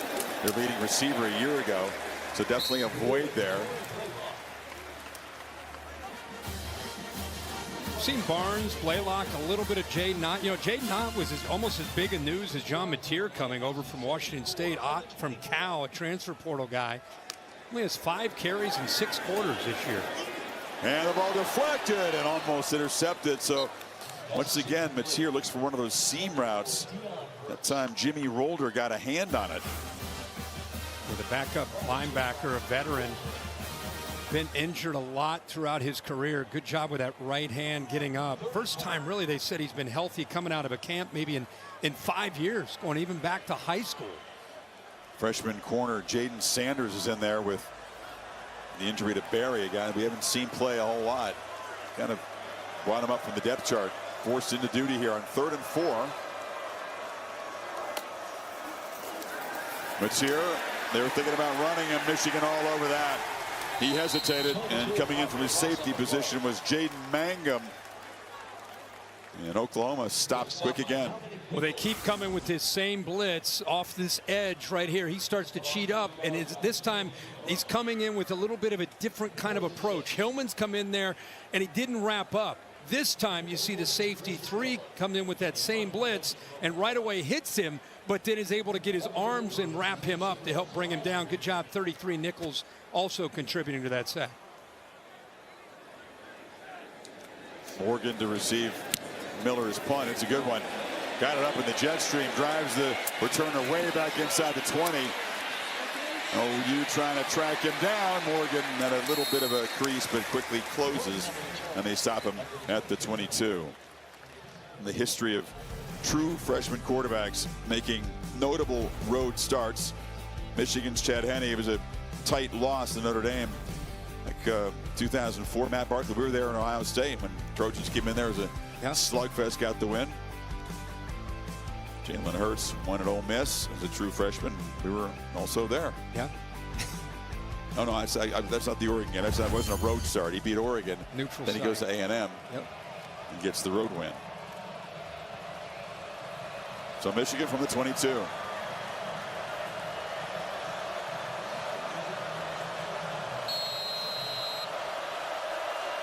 Marshall is the back. Sooners still crowding the line, expecting a first down run. It's a play fake. He looks downfield, arcs the ball, and it is fought for and caught. Donovan McCulley went up and got it over Robert Spears-Jennings. Finally, a first down shot. You're waiting for that. Yeah, and they go with that tighter formation to be able to get one to the inside and then across. See him working at the top, the center of your screen. I mean, he's pretty covered. That's a great throw to just give the big receiver a chance. It's 6'5", and what focus to be able to bring that down. It began on the back of his helmet. Long arms help. Yeah, he brought it in. So the explosive play sets him up inside the 35. Marshall is short gain. Watch the focus here. Reaching around, couldn't even really see the ball. David Tyree in the Super Bowl, Yep. the Giants almost type of catch. There's the back of the helmet, but what effort. That's what he said. Can they get the ball downfield? Can you have that shot play? That was a massive concern for Michigan's offense a year ago. Worst in the country.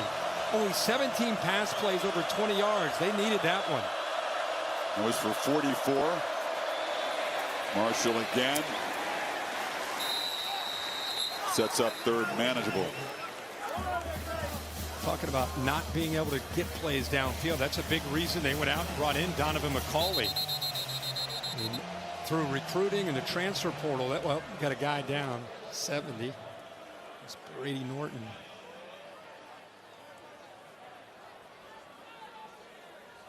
Again, this offense, 129th in yards per game, 4th worst pass yards per game. They struggle big time in the red zone. I mean, not many categories they excel in. Still managed to beat Ohio State and Alabama in the bowl game at the end of the year, thanks to that great defense. Expecting huge improvement this year. Holly? Well, guys, it's really stood out to me, the composure of Bryce Underwood. I mean, he turned 18 2 weeks ago, and it's been loud down here.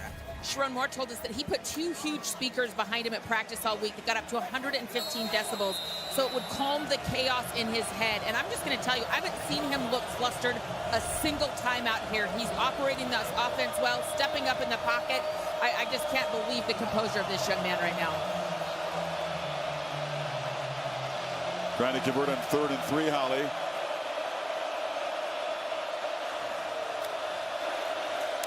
Marshall, and he's got the first down as they move it down to the 21. How about Cornera at 53 coming in for that play for Brady Norton? They run right behind you. Good job helping out in that combination block in the inside. Shows the trust and confidence that they have. He's right here. He's got to come down, help out, help the center out, open it up. Good hard running. It's a big series here for the Wolverines. They need a touchdown. Can't settle for a field goal in the red zone. Bredesen comes in motion. Back foot throw. And, oh, we had a wide open. McCulley was running right down the field, uncovered.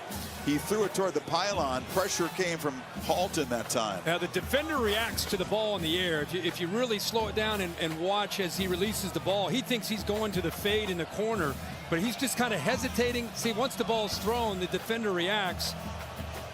He was just almost seems like he was baiting him, setting him up on like an option route.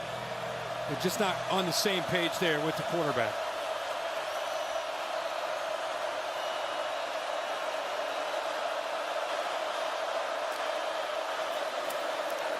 Marshall. Hard earned 4 yards. Dominic Williams wrestled him down. 3rd down and long again. This defensive line's played well against the Michigan front. A lot of movement.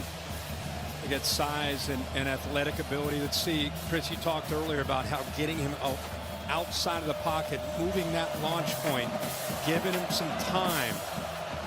See if they do that here.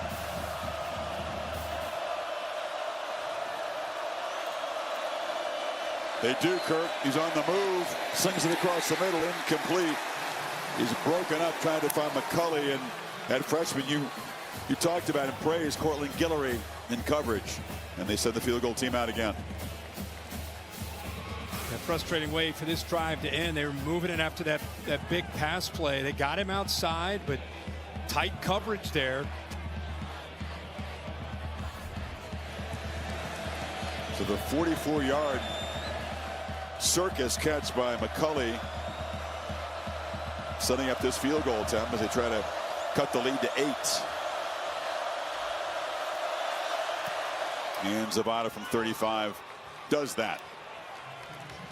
Final minute and a half of the third quarter. Michigan outscoring the Sooners 13-7 in this quarter. SEC on ABC and the all-new ESPN app next weekend.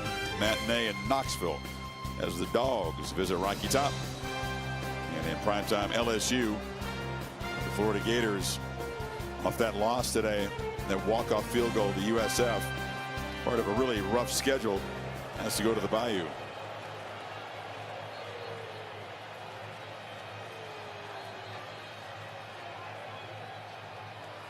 Oklahoma's offense, other than that escape and throw downfield by Mateer to get them down in scoring position, not a lot in the third quarter.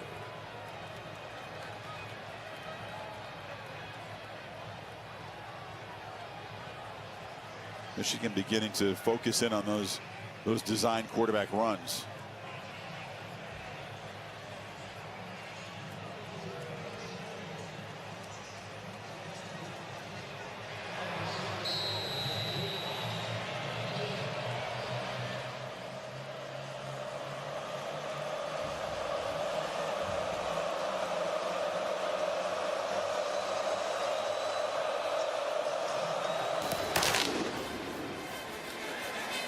And a chance for Ott to field this one, and makes the fair catch at the 1 after bobbling the last one. The playbook brought to you by Modelo tonight, Kirk. John Mateer's lived up to the hype. The ball placement backed up in his own end zone, takes a hit after the throw. Great ball downfield to Burks. A lot of accuracy on the move tonight. Pressure that time from Hillman. Look at this throw down that right sideline. What a throw, and then the dual threat. You know, he leads them in rushing. He gets down in the red zone. You can pretty much lock it. Somehow, some way, they're going to go with a quarterback run, and he's a couple times been able to get down in there and been able to put points up on the board. Lead's gone from 14 to 8, though, with those 2 field goals, and now, well, just when I thought the design runs were being sniffed out by Michigan, he runs for 5 yards on first down. And how about Wade Martindale telling us this week, he said one of the biggest keys is we know this guy's going to run the football, but we've got to treat him like a running back. We've got to punish him. We've got to hit him and not make him want to run the football. So he knows he's going to run. You know he's going to run. And yet it's so hard to really get a clean hit on him because he just has that spatial awareness and feel of when to kind of be elusive and when to run with power and when to get down. Strength to take the hits, too. Has he taken a big hit? Like, have you seen a hit where you said... Not real high, no. I haven't seen one. Play clock at 2. It's Blaylock this time. Off the left side for a short gain. Going to set up 3rd and 3. Final 30 seconds of the quarter.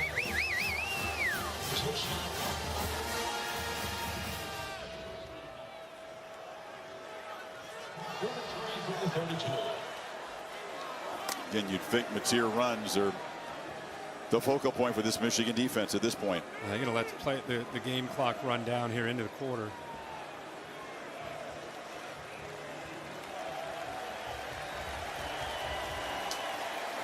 Final quarter of this second ever. It's great for the sport and its fans. Now Mateer barrels ahead.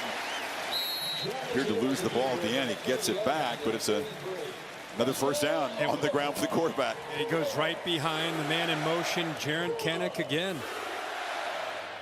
He's looked like a great receiving tight end last week, and tonight he's been a bruiser. First down throw, and then he can make the catch on the edge. Look at the maneuverability. He says, wait a second, Kirk, I'm not just a bruiser. I can get in space. I can make a play. Yeah. Well, we saw that again last week, but tonight he's been more physical. By the way, great blocks. This is an unselfish group of wide receivers that I'm seeing from Oklahoma. Good job downfield, helping him out get first down yards. Matier again takes off and weaves through traffic, dodges a man, knocked down after a short gain. We haven't seen Deion Burks, who was the main weapon for the passing game in the first half. Haven't seen him targeted yet after halftime. I wonder if number 4 is overdue to make an impact play. Oh, yeah. Yeah, I mean, right now it's more about managing the clock and being smart with the football. You know, they're in a very different tempo with this 8-point lead now in the fourth quarter. Dreyer Hill has single coverage on Burks on the right of the formation.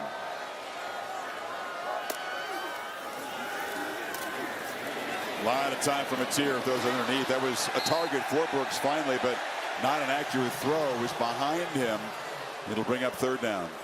Fans reacting to TJ Guy's hit there on Burks after the ball was incomplete. Tell you, they do a great job with it. Bill, what's your take on that one?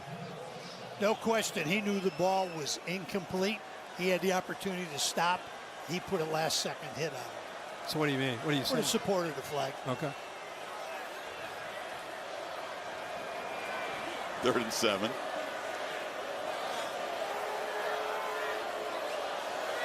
They got a lot of guys walked up. Got to hurry here. 1 on the play clock. Just got it off. Pressure. Flips it. And wide open. Barnes leaked out of the backfield. They lost him. Big gain down inside the 25 as they move to 6 on a crucial 3rd down with a 16-yard pickup. So I think he's got 7 defenders. 1, 2, 3, 4, 5, 6, 7. Only 6 to block. Knows what his answer is. He knows this offense just lets Barnes clear out. Nobody there to pick him up because 7 guys blitz. Great recognition, and like we say, another answer here for the experienced Matier in this system.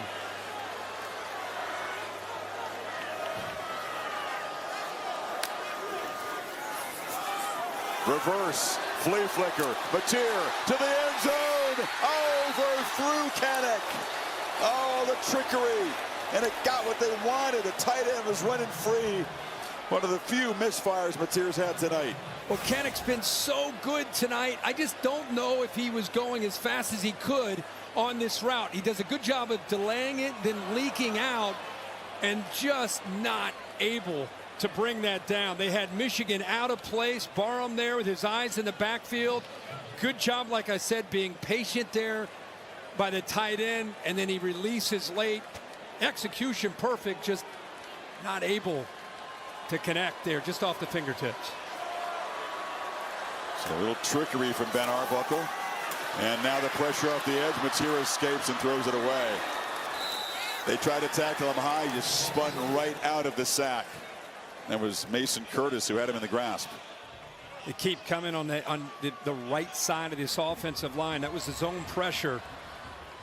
Again, brought one more than they could handle on that side and able to affect the timing. They just can't. They have a hard time bringing him down because of that leg strength. 3rd and 10. Oklahoma did not attempt a field goal in the opening game. Tate Sandell in from UTSA. They were scoring touchdowns against Illinois State.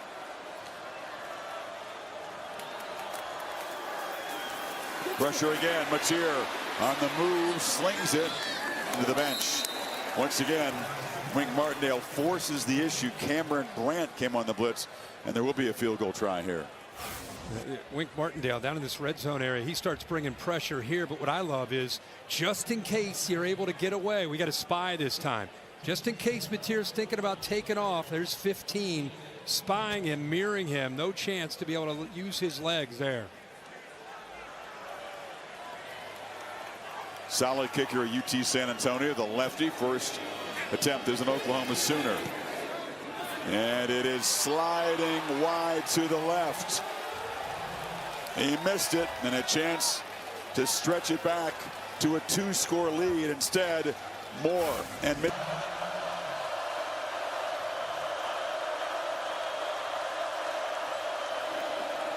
Underwood briefly in the pocket, escapes, scrambles right up the middle. He is a very big, strong, athletic guy. Quickly scrambles for 8. 6'4", 230 pounds, more comfortable throwing the football, but obviously can be effective as a runner in his own right. That time, what I love is how quickly he made that decision to get out of there. He saw it open up, took off, and got positive yards instead of waiting to potentially force a throw. Good drive starter for the Wolverines. Inside of 12 minutes to play. And Sherrone Moore jogged down to get a timeout. It wasn't about the play clock. I don't know if he didn't like the look. Before the ball was snapped. Timeout, Michigan. Well, like you said, a lot of maize sprinkled throughout the whole stadium beside their assigned seating location. It's been a feel-good thing. We're used to Red River or Bedlam down here. It's a totally different vibe. Yeah. Look at this first to blitz, the experience in the system versus a young quarterback. And they run it with Haynes. He powers for a first down. The drive is up and going now. They get to the 37. Yeah, it's the beauty of having Haynes and Marshall. Even though Haynes has done most of the carries at 17 tonight for 123. And expect to see them not just tonight but all season, assuming they're able to stay healthy, being one of the better combination backs in college football, and keep them both fresh for 4 quarters by sharing those carries. Haynes, the workhorse last week, back-to-back 100-yard games to start his season.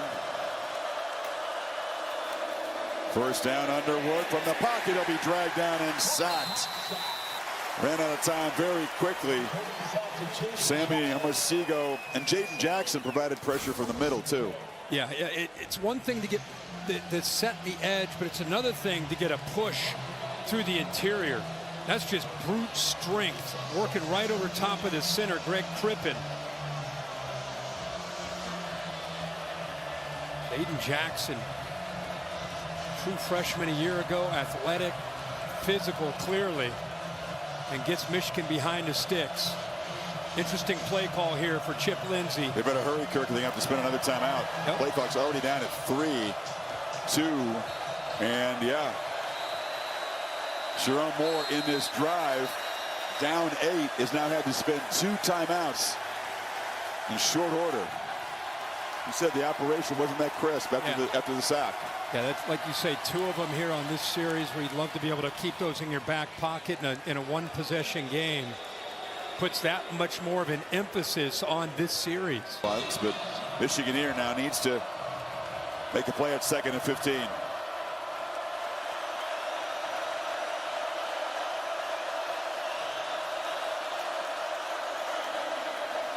Pressure, back foot throw, incomplete. They came after Underwood, and his throw was off target. Kip Lewis and McKenzie bringing the heat.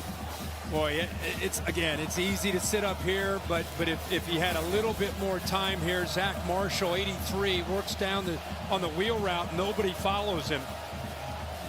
Just had another hitch, and would have been able to see that.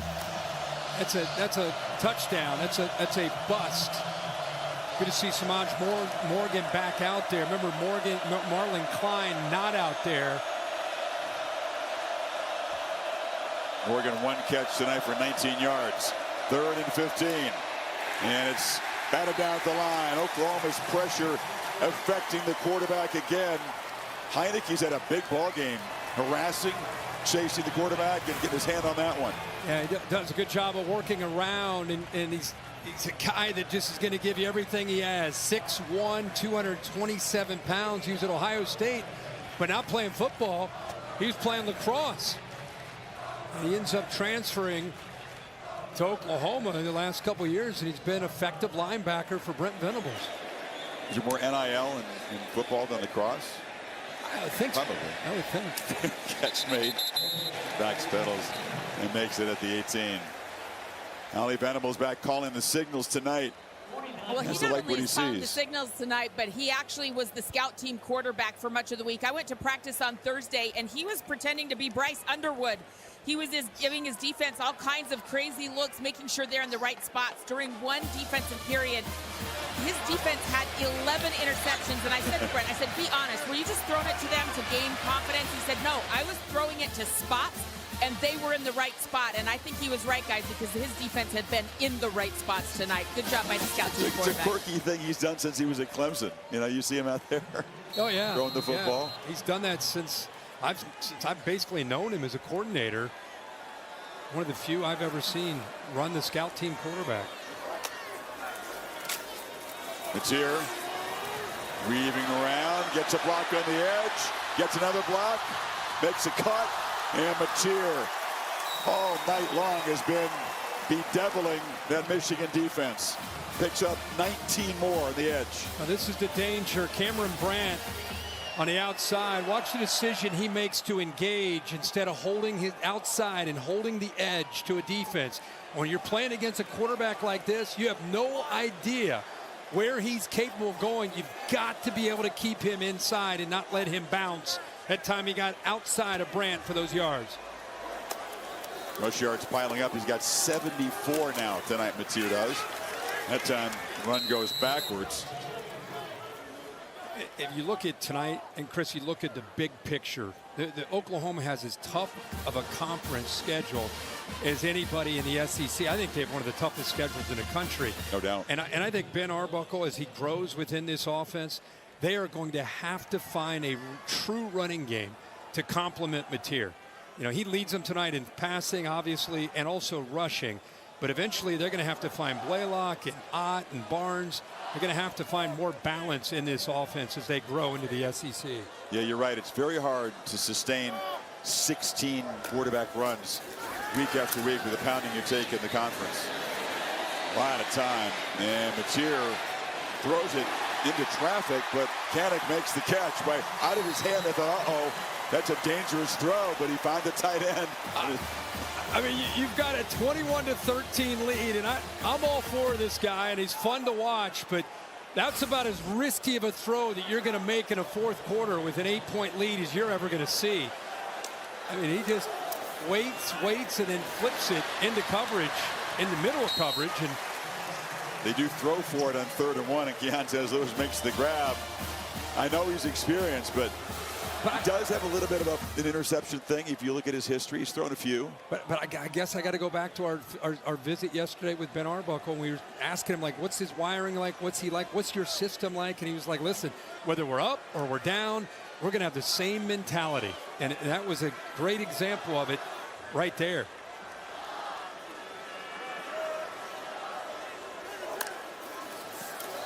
On the end around, Satania. He's explosive, doesn't need much to get going. Turns the corner, and just like that, picks up 8 before Mangum gets him down. I guess it's just an aggressive mindset as an offense. Yeah, this is not an offense this year you're going to watch with a new offensive coordinator that's going to, oh, hey, we got an 8-point lead. Let's run the ball. Let's be careful. Like the conventional wisdom working with an 8-point lead. I don't think that is really who Ben Arbuckle is. I think it's keep your foot on the gas is more of his approach. I agree. 2nd and 2, you figure they're going to run it here. Blaylock, you're trying to shove him forward. Jayshon Barnum made the stop. It's going to be 3rd down at about a half yard. And this is like, if you're Michigan, this is a huge series for the defense. Obviously, at 8 points, already expended all of their timeouts. They've got to get a stop. Even a field goal potentially could do them in. Well, You said when they spent those 2. You said when they spent those 2 was going to put extra urgency on every series. That's what's happening here. Yep. Oklahoma using the play clock here. In this 3rd and about a half yard. I formation. Barnes is the tailback under center. They hand it to him, and he fresh set it down. It's 1st down at the 35. They can still chew on the clock some more now. This offensive line, you know, we've talked so much about Matier and Arbuckle and these new receivers and the backs. This is a lot of fresh faces on this offensive line, one of which is hobbling off the field here, the young freshman. Fasusi.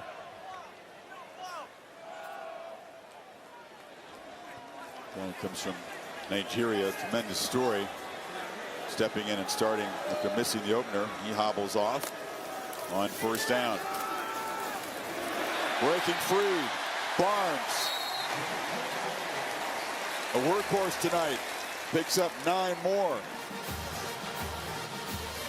This potentially could be as impressive as anything I've seen tonight, other than a play or two from Mateer. Just when you have to be able to run the football against a very physical front of Michigan's, and you can do it. I mean, that's really, I think, taking that next step for this Oklahoma offense. That 4-minute offense, when you know you got to run it and it still can be effective. Again, makes it a very manageable second down. Mateer dancing around and will eventually dive forward for a first down inside the 25. And the clock continues to run. It's backyard football, and it's fine. It's organized backyard football with number 10. Just a fierce competitor. Bet you if you played him in ping pong later tonight, he'd whip your butt. I mean, he's that guy, right? Yeah, forget about hoops or baseball. Everything. 3-sport star. He just has that mentality.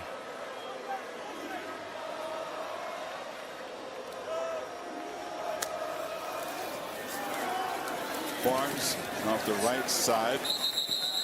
Stop him behind the line. Holly? Well, guys, I actually asked him many fun stories about himself off the field, and John Mateer said he's actually very good at pickleball, so we're not far off about the ping pong. Okay. Spends his time to relax, also competing. Ferociously athletic sport of pickleball. Have you ever played that? Yes, I have. You like it? I'm a tennis guy. Well, of I course. like paddle, too, but yeah. Paddle's fun. Yeah. Now, pickle's fun. I don't think of it as being Oh, yeah. the most athletic sport. But I'm sure John could do anything. Behind the 6 here, 2nd and 11 inside of 340. Easy pitch and catch on the far side. That's Burks. Such a big impact in the first half. Quieter after halftime. Barnum stops him, but it sets up 3rd and 2. 8 runs, 3 passes on this drive. And again, what I love is gets back in that empty set, the gun, confidence that they have in a quarterback to be able to be not only an accurate throw, but make a safe, good decision. There's a trust there. Week 2. And he delivers to give him a chance here. 3rd and short. Clock still moving. Empty backfield. Sure looks like quarterback run. Mateer, they grab his face mask and a flag comes in. About 4 of them. Trey Williams, they had him stopped. Then they grabbed the face mask, and that's going to be a stinging penalty against the Wolverines. Yeah, Michigan, it looked like TJ Guy had blown the play up. Will Huggins, a tight end, he just threw Personal him. foul. Face mask. Defense number 0. The penalty is half the distance to the goal. It's going to be 4th Automatic down. first down. Yeah, TJ Guy made the play. It's going to be 4th down. They're going to at least attempt a field goal, and instead the face mask gives them the first down inside the 10-yard line. The clock is as important as anything else right now, especially with Moore having to spend those 2 timeouts. Or choosing to, anyway.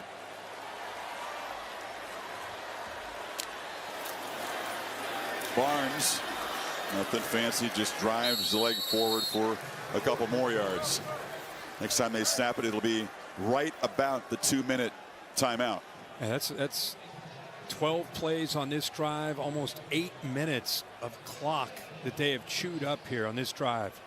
As you said, to run it when they know you're going to run it and still do it against a physical front. Impressive. That's what I'm saying. That's like the next step. It's one thing to have Mateer and Arbuckle in this new offense, but we just talked about as they get into the SEC play, they're going to have to get gritty and tough, and kind of showing that here on this drive.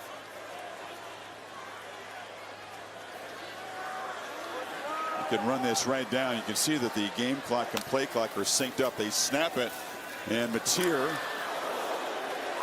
getting to the SEC on ABC. 13-play, 74-yard drive. You know, they've had some great quarterbacks here recently. Go back to Bake and Kyler Murray, Jalen Hurts, Spencer Rattler, Caleb Williams. You could throw Dylan Gabriel in there. And they needed a guy They went out to the portal and found him. And it's not just what he's doing with his feet and with his arm. It's the energy and the attitude that he's bringing in. Plays with a chip on his shoulder. The crowd is reacting to him. He already owns the place. He just got here.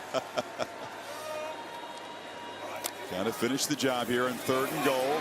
Backpedaling, flips it short. Catch made. Blaylock cannot escape the tackle. Barham tracked him down, and he was thinking about getting to the end zone, and Moore hustles down to spend a timeout here. That's man against man. That is a foot race and a good effort there by one in white. He came up a little bit. Ginger, you can see him there still kind of nursing that right leg. That's man-to-man coverage. Look at the range there of the 6'3", 245-pound linebacker trying to stay up with a true freshman. He's 40 pounds bigger than the guy that he ran down. Yeah. And great effort, because if he gets 2 more yards, obviously this game's over, and sets up a 4th and goal.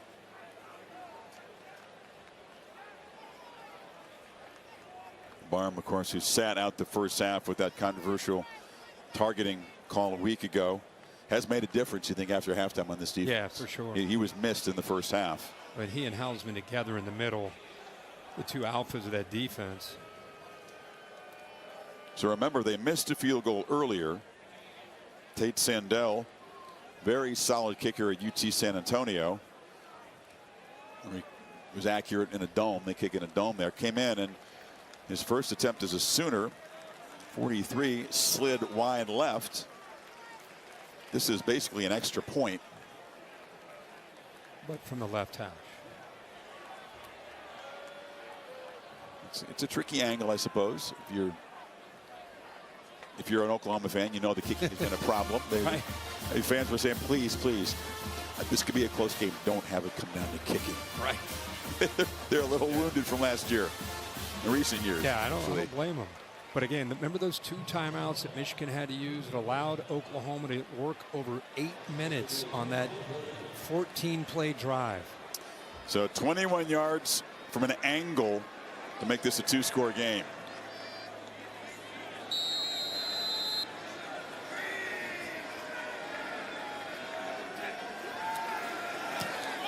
No problem.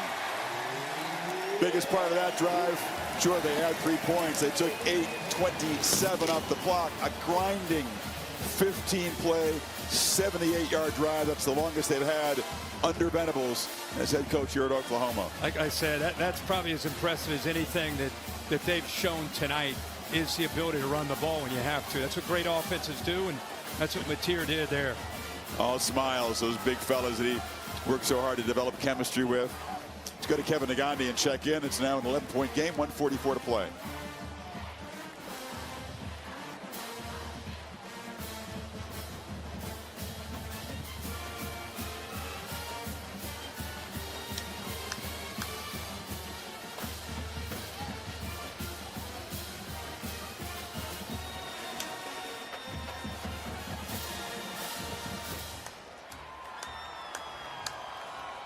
What do you know?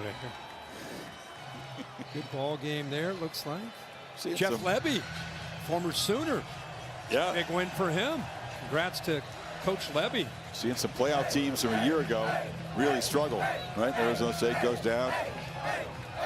Dude, you feel the same juice I'm feeling in this stadium, right? Yeah. I mean, yeah. Long way to go, but I think it's a great long start. way to go. Yeah. I'm just saying, it's been a while since you've kind of felt this here in Norman. Well, different vibe than the end of the year. The year the season was basically lost, and they played for pride and beat Alabama in here. Marsh knocked down across the 25. That was a great performance. They spoiled Alabama's playoff. But you're talking about the beginning of the season, you're trying to set the tone for a new year, right? Yeah. Chick-fil-A bringing you the rankings, as we saw a lot of mismatches on paper, and that's pretty much the way it worked out. Clemson had to really fight from behind against Troy. A lightning delay in that game. No one's talking about these guys. You watch these guys today? Man, they look good today. I know it's Oklahoma State, but I think old Dan Lanning, it seemed personal against they just look fast. I feel like no one's talking about Oregon this year. It's like they're taking a year off. We need to remember they're still playing ball out at Eugene. Well, we'll see them against tougher contests down the line. What do you think about Underwood tonight? Obviously, all eyes on him. There's a flag down at the line of scrimmage, by the way. 4-5 to start the game. Talked about his command since then. Before this play, we'll see if the incompletion stands. Offside. Defense number 32 lined up in the neutral zone. 5-yard penalty. Repeat, first down. That's Thomas. But since then, Kirk, 3 of 14 for 70 yards. It's been tricky against this Venables defense. I don't think anybody would necessarily be surprised. I don't think this is something you're going to walk out of here and say, oh my gosh, I can't believe this. I don't think that at all. I think it's when you do well as a quarterback. I'm just asking to assess it. No, I'm not saying. I'm just saying I think there'll be some reactions like that from some people. I look at this as when you do well as a quarterback, you get too much credit, and when a team loses like this, you get too much blame. I look at this as if I'm Michigan, I'm scouting Michigan, who can beat me in the pass game? Forget the quarterback, besides Donovan McCauley. Like, that's where they're going to have to develop. That was an issue last year, and they're going to have to continue to see Morgan continue to get better. Goodwin, hopefully they get Klein back and healthy, but they're going to have to find weapons on the outside to complement their running game with Haynes and Marshall. But his quarterback's next level. And he's going to get better and better. But I don't care how talented you are, how poised you are, how touted you are, how many guys they've surrounded you with. When you're a true freshman and you're playing on the road against good teams like this, you're going to have nights where you struggle. The growing pains are inevitable. Absolutely. I don't think fans always get that. They may be expecting him to come in here and light it up like they're playing, New Mexico again. No. And again, we'll see as the year plays out. They went up against a really good defense, one of the top defensive play callers in the country, with a team that was inspired and ready to play. To throw on the sidelines, I'll tell you the one thing that the teams on Michigan's schedule will look at against the blitz tonight. When Venables brought heat, he didn't complete a pass. They're 0 for 8 against the blitz. Those are one of those key analytics they'll look at, and I'm sure Jerome Moore and the offensive staff will study that. Well, like I said, if you have people on the outside, on the perimeter, that when you blitz them, they can win one-on-one and separate, it makes people not want to blitz. But until you prove you can do that consistently, you're going to get your fair share of people that are not afraid to blitz you and take chances.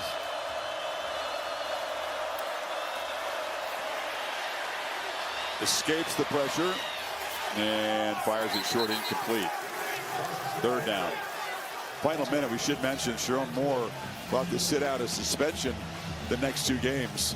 It was a self-imposed suspension. The Connor Stallions signed, stealing, deleting text messages. So the next 2 games against Central Michigan and then on the road against Nebraska, he will not be able to be in the building throughout the week. That's a different penalty than what Harbaugh had to pay. That's right. Yeah, Harbaugh just missed Saturdays. So he can't return until the game against Wisconsin, October 4th. They have a bye before that when he can coach. That's going to be tough for him to watch. Sit out. Off this loss, you want to get right back out there and coach. Yeah. And he will not be able to. That's a good point. Can they go back to McCauley? Got a 4th down and about a yard here. And that's it. The Sooner defense has the final word. Omosigho with a tackle for loss. They invaded the backfield all night. They stopped runners behind the line. They blitzed. They pressured Underwood. Oklahoma's defense is the story. Along with John Mateer. Yeah. Co-stars. Yeah. Co-stars tonight. Yeah, say? That's fair to say. But what a fitting way for Oklahoma to wrap this game up. Then with a tackle for a loss, and again attacking the line of scrimmage with their backers. Huge win for Brent Venables, not just tonight, but they put so much into this offseason with changes, with coordinator changes, with a lot of personnel, just changing the vibe, the energy, the DNA of this program. And a win like this can really springboard you into some big hopes for this year. They got Auburn coming to town in a couple weeks. Texas on the horizon, and obviously it's a big win for this program. Jackson Arnold's return, ex-Sooner quarterback for Auburn. That'll be an interesting quarterback matchup with Mateer. Yep. It gets serious. So they got Red River at South Carolina, Ole Miss at Tennessee, at Alabama, Missouri, LSU. That's all that's left for them from October. Yeah, that's it. And Jerome Moore returning to his alma mater comes short tonight. Could not contain John Mateer. He ran it 19